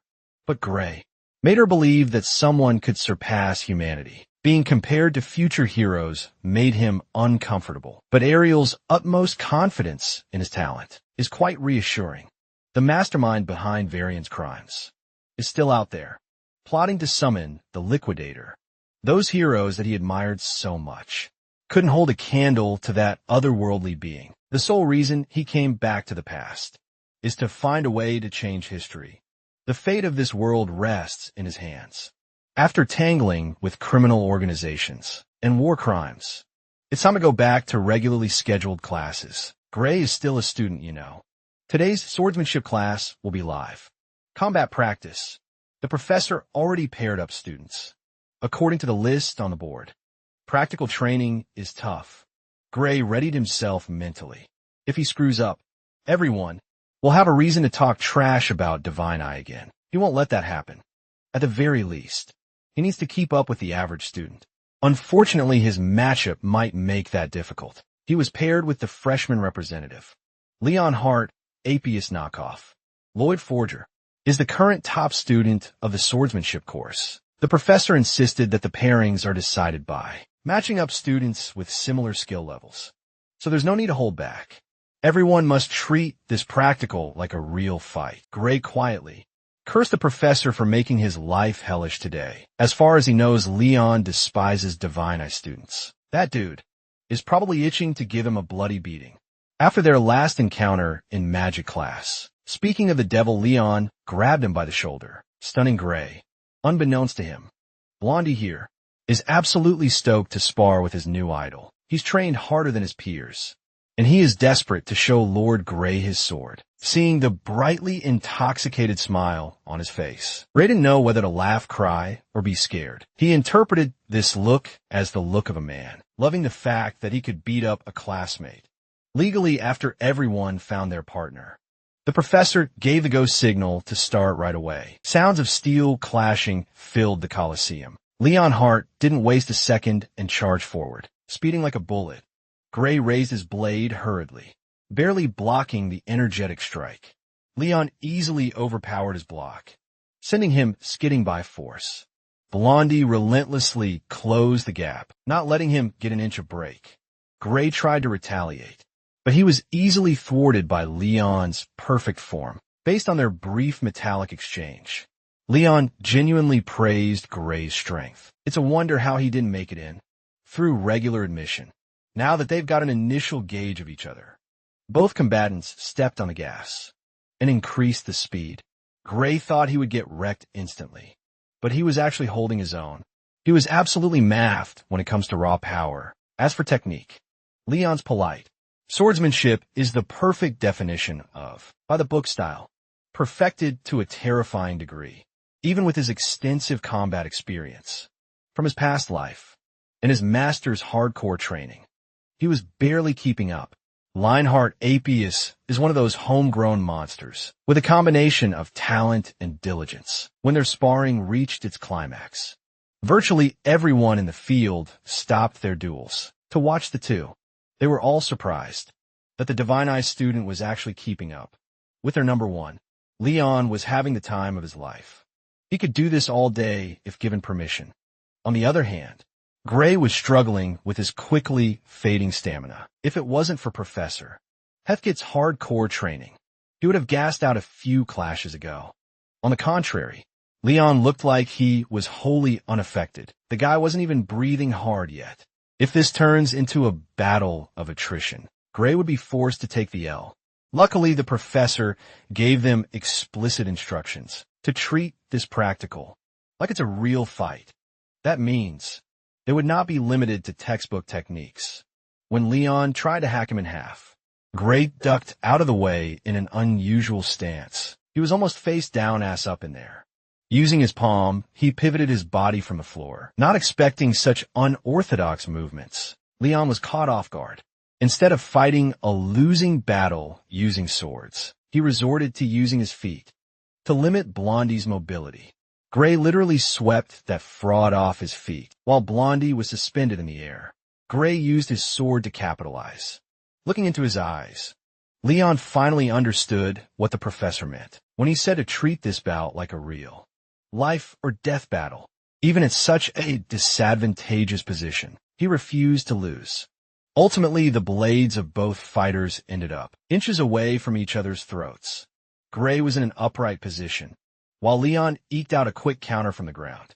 Gray offered a helping hand and called the duel a draw. Leon gladly accepted the olive branch, but refused the draw decision. He knew that at the last second, all he could do was swing his sword by instinct. On the other hand, Gray could have clearly pierced his tip into Leon's heart if he had wished. So, since this was still a mock battle, Gray had to force himself to shift his target, even with all the protective spells in place. He did not feel comfortable pointing his sword at a sparring partner's heart. With a smile, Leon Hart graciously accepted the loss. Thanks to this exchange, he gleaned valuable insights on the difference between real combat and mere fencing practice. Gray felt a bit ashamed for pulling a trick move in a swordsmanship class, but Leon asserted that anything goes in real combat. There's no such thing as cheating when lives are on the line. With that being said, he politely requested another round. Gray was rightfully hesitant to accept such a proposal. He only won the first bout because of his pivot surprise factor.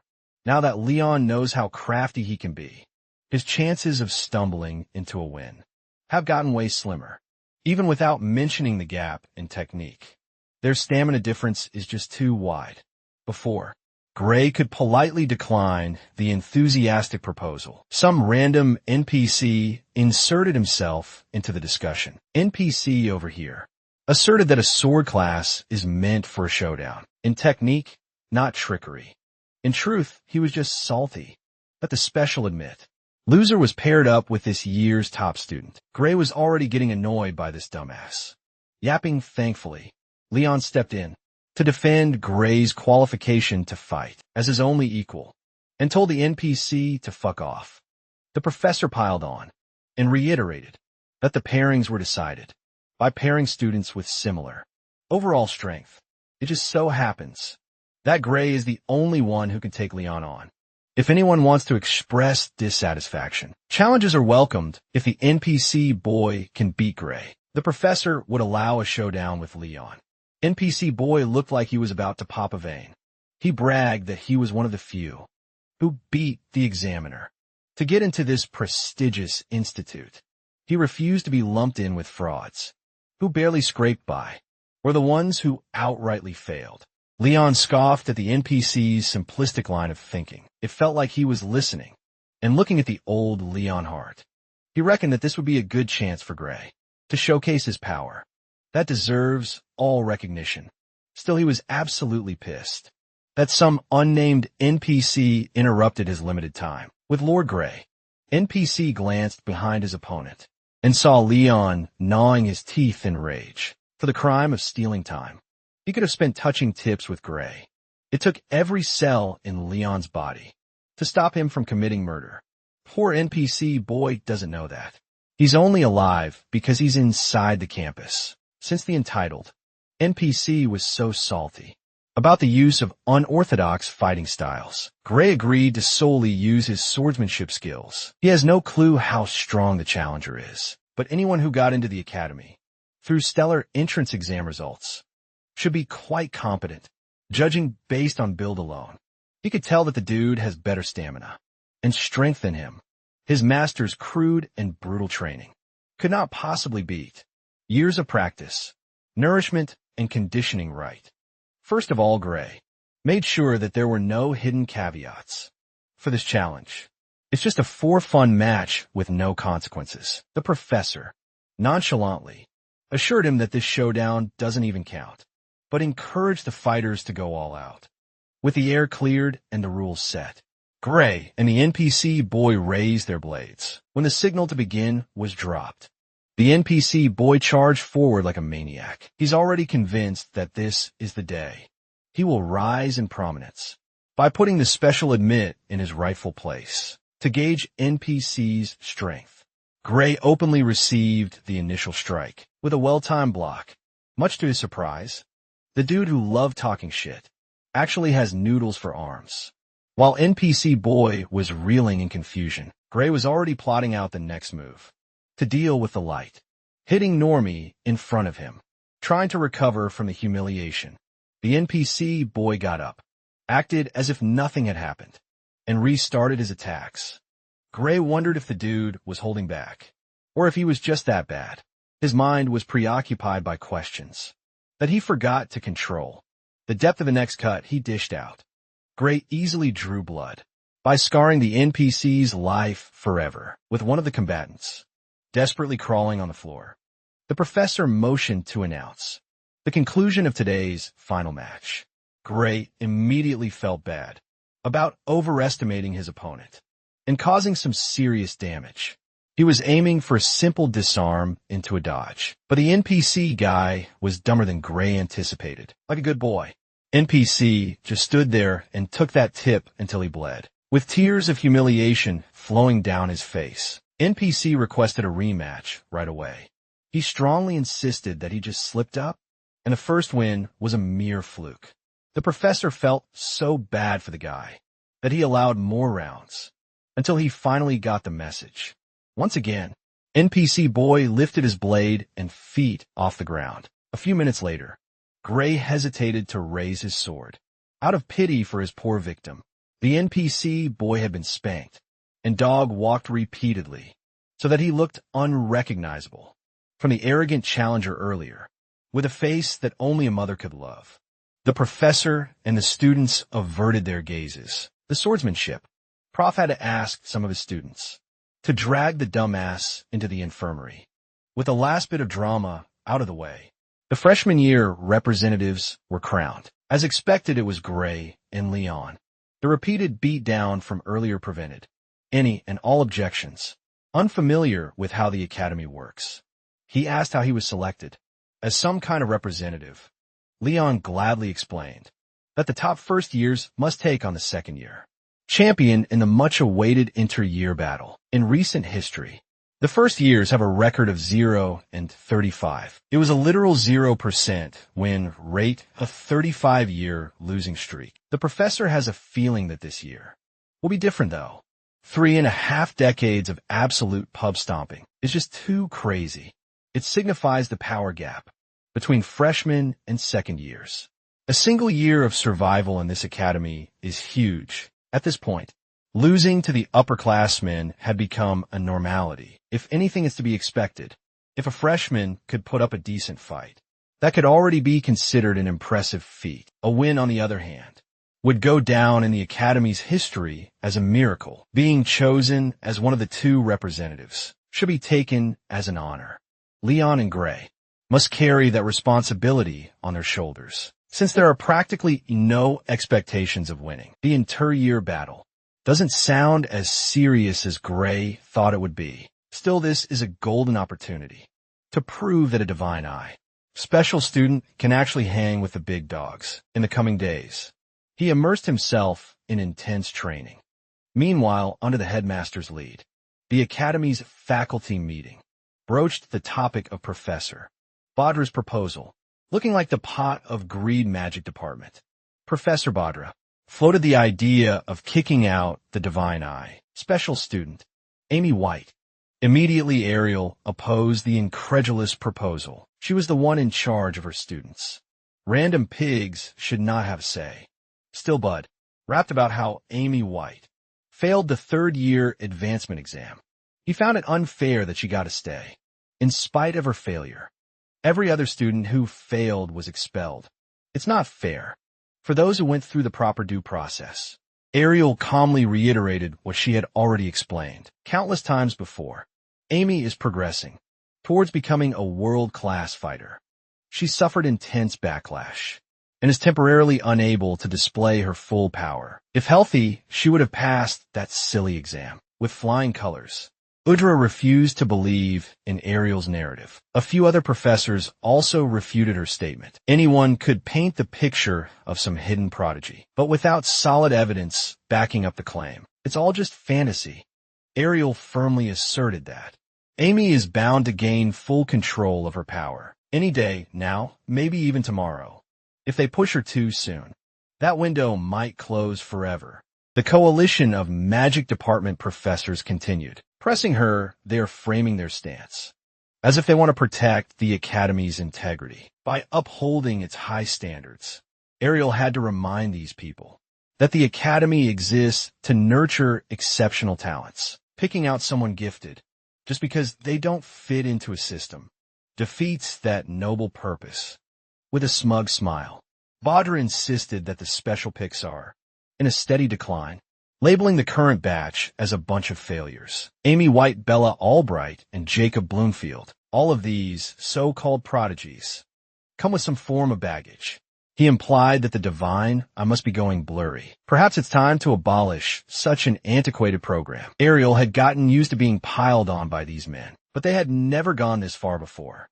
Badra continued that the Academy's Founders Council established the program, so if they vote, and half the faculty agrees to the idea, the decision should be respected. Given the lack of results from the current divine eye, Batch, a lot of professors are on board with this idea. They all heard about Bella's improvement, but they view it as a minor advancement.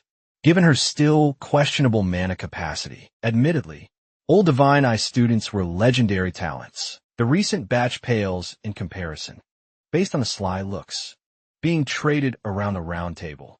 It seems like this meeting was a coordinated effort to oust Professor Ariel. There are more vocal, anti-Divine Eye voices than she anticipated. At this rate, they might gain enough votes to gut her program. With the ugly-ass boudoir at the helm, they believe that they are championing a change in an outdated system. In truth, they just can't stomach the idea that a woman is a better judge of talent than they are. Ariel wanted so badly to defend herself, an advocate for her students. But anything she says now could be twisted against her case. A loud majority already dislikes her heavily. Still, many professors care about whether a program benefits the academy or not. If she wants to fold them into her side, she needs to be as inoffensive as possible. Badra basked in the glory of making Ariel go mute and continued to lean into her with insults. They acknowledged her past achievements and suggested that she retire before she ruins her legacy any further. In the same breath, some of the hostile professors even suggested that she should just start her own school if she can't bear to let go of her precious students. Hearing such a blatantly disrespectful dig made Badra and his buddy's belly laugh. Ariel endured the humiliation for the sake of buying her pupils more time. She truly believes that all they need is time and support before they can blossom into something truly special. If she could stop them from getting expelled before that happens, that would be a huge win. While they were on the topic of Divine Eye students, one of the geezers brought up Gray's name. It has been announced that the kid is being hailed as a promising freshman in the swordsmanship class. Hearing that, a Divine Eye reject was picked for the inter-year battle made Badra perk up. He confidently propositioned everyone to decide on the Divine Eye program's future. Based on the results of this year's inter-year battle, Ariel sneakily glanced at Heathkit.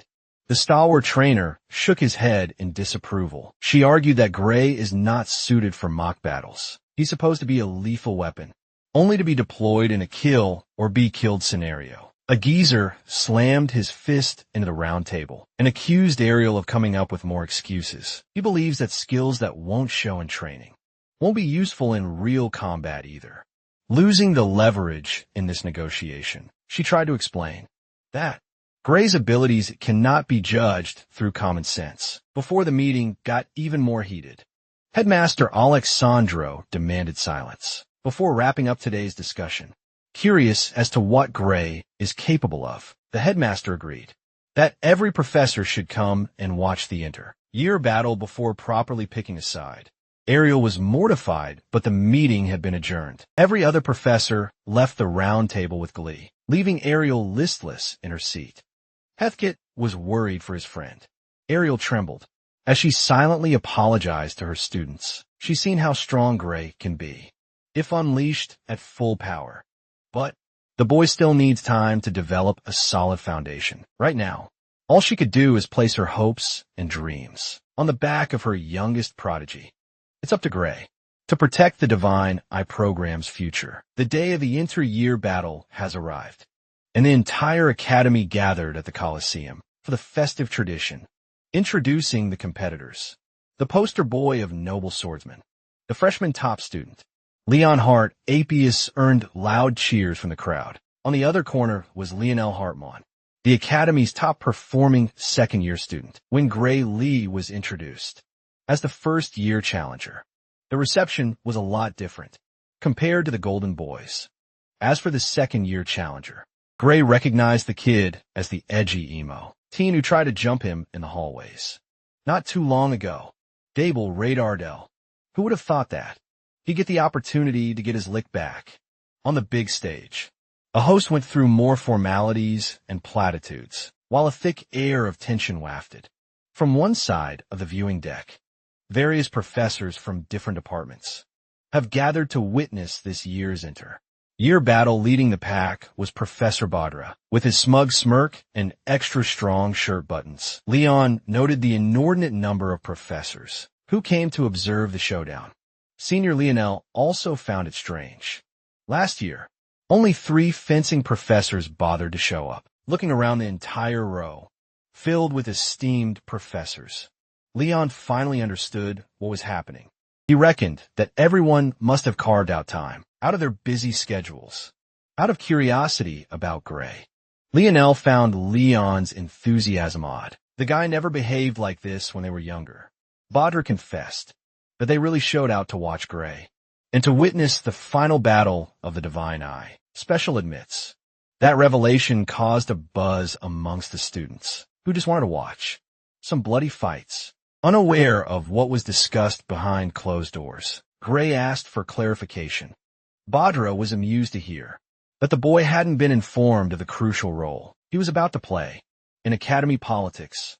With full confidence, he announced that the Divine Eye class is being abolished, crushed and deleted out of existence. Gray immediately turned to Professor Ariel for confirmation, but her reaction was enough of an answer. She knew that if she told Gray the truth, that boy would push himself to dangerous lengths. He might even risk it and use that destructive power again, without proper rest and training. Overstraining his body could kill him. Instead of moping, Ariel chose to put on a brave front and cheered on her boy. She alleged that Badra was just playing mind games to psych him out. Her words might sound composed and confident, but her trembling hand paints a different picture. Gray chose to respect his professor's wish, to protect him from pressure. But that doesn't mean he won't go sicko mode today. Badra pouted when his provocations were dismissed, but he's excited to watch some clownery from a freshman. He's expecting the young man to lose so miserably that the other professors would finally get off the fence and realize that Ariel's Divine Eye is nothing more than a party trick. These days, since that pig upstairs can't stop yapping, Gray spoke up. He can't let blatant insults against his mentor slide. He doesn't care if badmouths him. Talking down on Professor Ariel's judgment is a mortal sin that he can't forgive. Hearing Gray stand up for her gave Ariel a kick in the guts. Utter scoffed and tossed some generic trash talk. He can't even think of any creative insults. Gray vowed that by the end of the day, he would prove Udra's dumbass wrong. Fatty loved dishing out insults, but he couldn't take them himself. The referee stepped onto the stage and asked the participants to split up into their respective corners. Ariel appreciated Gray's maturity, but she's in the dark as to what he's planning. If he were to fight the top student Lunel, his practical swordsmanship style might have given him an edge, no matter how slim. It just happens that he's matched with a terrible opponent. Eagle Redondo is an oddball. It is rumored that Professor Varian Bradley surgically rewired this kid's brain, boosting his reflexes to inhuman levels, turning him into a living weapon. This is the worst possible matchup for Gray's tricky ambush tactics. He might stand a chance if he chooses to deploy that double-edged technique. But Ariel's conscience won't be able to take it if anything bad happens to the kid. Before the event started, she assured him that there was no need to worry about her. In the program, Gray responded with a confidently affirmative smile. First up is the top student match. Both representatives were called to step forward. The arena has been warded with protective magic to prevent fatal wounds. Triggering an opponent's safeguard will count as a dub, so both participants could move as if they were in real combat. The inter-year battle's top student match is officially underway. Trying to control the tempo from the start, Leon rushed headfirst with a roar. Lionel was pleased to see the aggression. He wanted to test the waters first.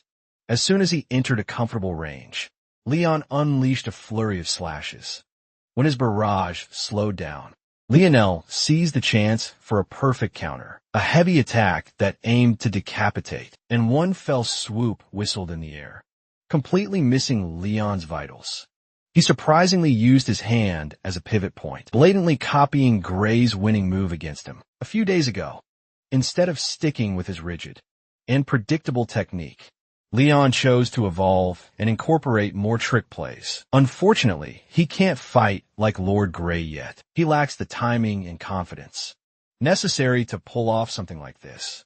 Lionel managed to knock his head back, dampening the damage from a kick. He admitted that Leon is way stronger than he was in his first year, but it's about time to make. Leon realized how big a difference one whole year in this academy could make. He picked up the pace, with a smile plastered on his face. Lionel Bum rushed his junior, not allowing any room to breathe or regain solid footing.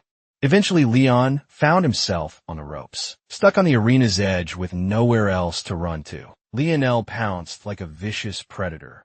His sword was caught by the protective magic before the sharp blade could slice Leon's neck like a hot knife through butter. As expected, the winner of the first match was the second year, top student Lionel Hartmann. Graceful in defeat, Leon thanked his senior for such an engaging match. Without wasting any more time, the referee announced the challenger matchup next. When Leon passed by his idol, he extended the sincerest good luck. Gray had already run his mouth.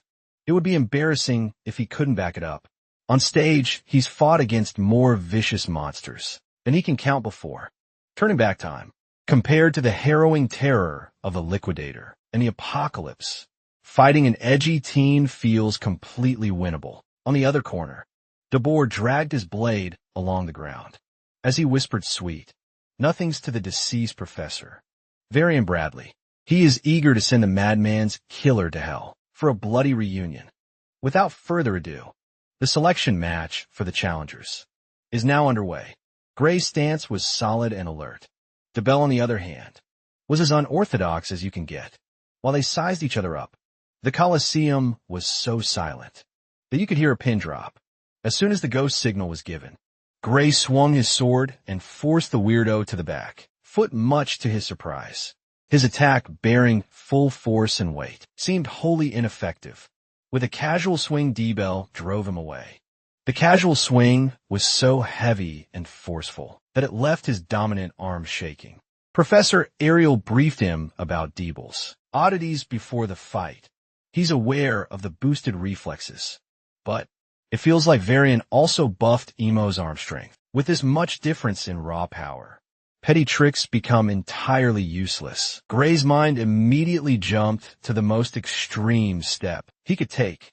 However, Professor Ariel already warned him not to use that power. No matter what happens, the worst-case scenario is death. He can't come back from that.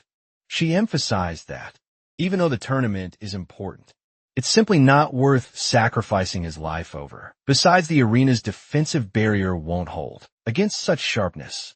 Using the technique might end up killing the opponent and some spectators along its path. To protect Ariel and the Divine Eye program, Gray would gladly take on some risks.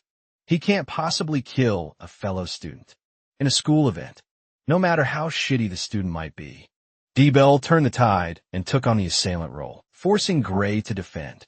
Each swing packed a serious punch, but his movements were weirdly simple and robotic. With his physical stats and enhanced reflexes, DeBoer should be able to dog-walk Gray without many problems. He's not lacking in technique either. The only explanation is that he's holding back. The weirdo is planning something. Look at those eyes. That's not the gaze of a sane person. For a brief moment, Gray felt a sinking, morbid feeling in his gut. He stumbled backwards, barely dodging a clean vertical slash. Out of balance with both his feet in the air, Gray's eyes constricted as the metallic tip inches closer to his vitals. Knowing the limits of his speed, he dropped all hopes of dodging and focused on blocking. Much to his surprise, his half-assed attempt to prevent being stabbed in the face worked wonders. He definitely should have died that time, yet he survived somehow. DeBoer likely weakened his attack at the last second, purposefully, with the fight making her stress level skyrocket. Professor Ariel shot up to her feet. She activated her Divine Eye for a more detailed look at the arena, but found something disturbing instead. In place of the bow's supposed heart was a material emanating malevolent ether. Her concentration was broken by Professor Badara's useless drivel, demanding her attention. His buddies added that his second-year challenger was practically playing with his food, even though he could end the duel anytime. He just keeps on dragging things out. Gray Lee has his hands full, just trying to block haphazard attacks. This should be proof enough that Divine Eye. Geniuses are nothing but frauds. At this rate, the whole Divine Eye program would continue. Being humiliated, Badra and his bros were merrily laughing amongst themselves. While barely paying attention to the fight, Ariel finally stepped forward and demanded that the fight be stopped right away. Badra took this outburst as yet another excuse to get out of having to prove competence. There is no need to worry about the well-being of participants. The magic department is supremely confident in their powerful protection spell. Any attack that would cause fatal injury will be automatically blocked. For years now, the Academy has been using this tech, so students could fight seriously. Without fear, Ariel already knew all that, so she's been accused of trying to get out of a lost cause. Before it's too late, just when she was screaming about the safety of her student, a burst of sinister intent burst inside the arena. D-Bell finally stopped messing around and tapped into the malicious heart beating in his chest. Ariel is not a stranger to fearsome sights, but the unhinged look in that young man's face made her shiver to the core. Focusing the dark energy into his blade, Dabur unleashed a single slash that cut through everything in its path. The attack moved forward unobstructed. When the dust settled, the arena had been practically split in two. Even the protection magic that Badra's department was so proud of turned into a thin curtain, easy to pierce, puncture, and slice. Seeing such a fearsome technique finally sobered up Badra. No one expected the destruction of a barrier. Aside from Ariel, she summoned some corporeal ropes, while cursing Varian for being a pain in her ass. Even after death, Ariel tried to fix the gaping hole in the formation, but the reflective property was too strong, rendering binding magic ineffectual thinking. On her feet, she yelled at the magic department, "Losers to disable the barrier immediately. The tournament is canceled." This scene is not a showdown of swordsmanship anymore. Those who were supposed to man the barrier were shaken to the point of mortified silence. Since she can't rely on these stooges to do their jobs, Ariel yelled at Gray to just run for his life. Unbeknownst to her, running has been taken out of his options a while ago. If he ever turned his back on the monster in front of him, death would come instantly. The spectators were blinded by the bright lights and overwhelmed by the thick sense of power wafting in the air. Heathkit quietly estimated that Ariel's spell would likely take 30 seconds to reach the fighters. It's still early, but they have no choice. Heathkit gave Gray the subtle signal to go for the tech they'd been studying. A strict drill sergeant yelled at him to think of his body as the sword. Swinging a sword is for noobs. Moving body and weapon in unison is where it's at, no matter how simple the concept sounded. Complete integration is easier said than done, but if Heathkit believes that he's ready, then he's probably somewhat ready. It's not like he has any other choice. Embodying the concept of a single blade, Gray fused his focus on the weapon in his hand. The boar unleashed another unhinged attack that tore through the floor. The dark wind blade was made of pure, unadulterated chaos. The attack made contact with the protective barrier, causing a massive explosion that obscured vision. Gray was nowhere to be seen. He was completely unharmed by Dibel's offensive supremacy, tapping into something slumbering deep inside. Gray disappeared and reappeared behind the opponent in the blink of an eye. For the first time since the fight started, Dibel felt truly threatened. Gray watched his edgy rival turn his head, and it felt like seeing a scene in slow motion. It's not that D-Bell slowed down. Gray was the one who had gotten exponentially faster.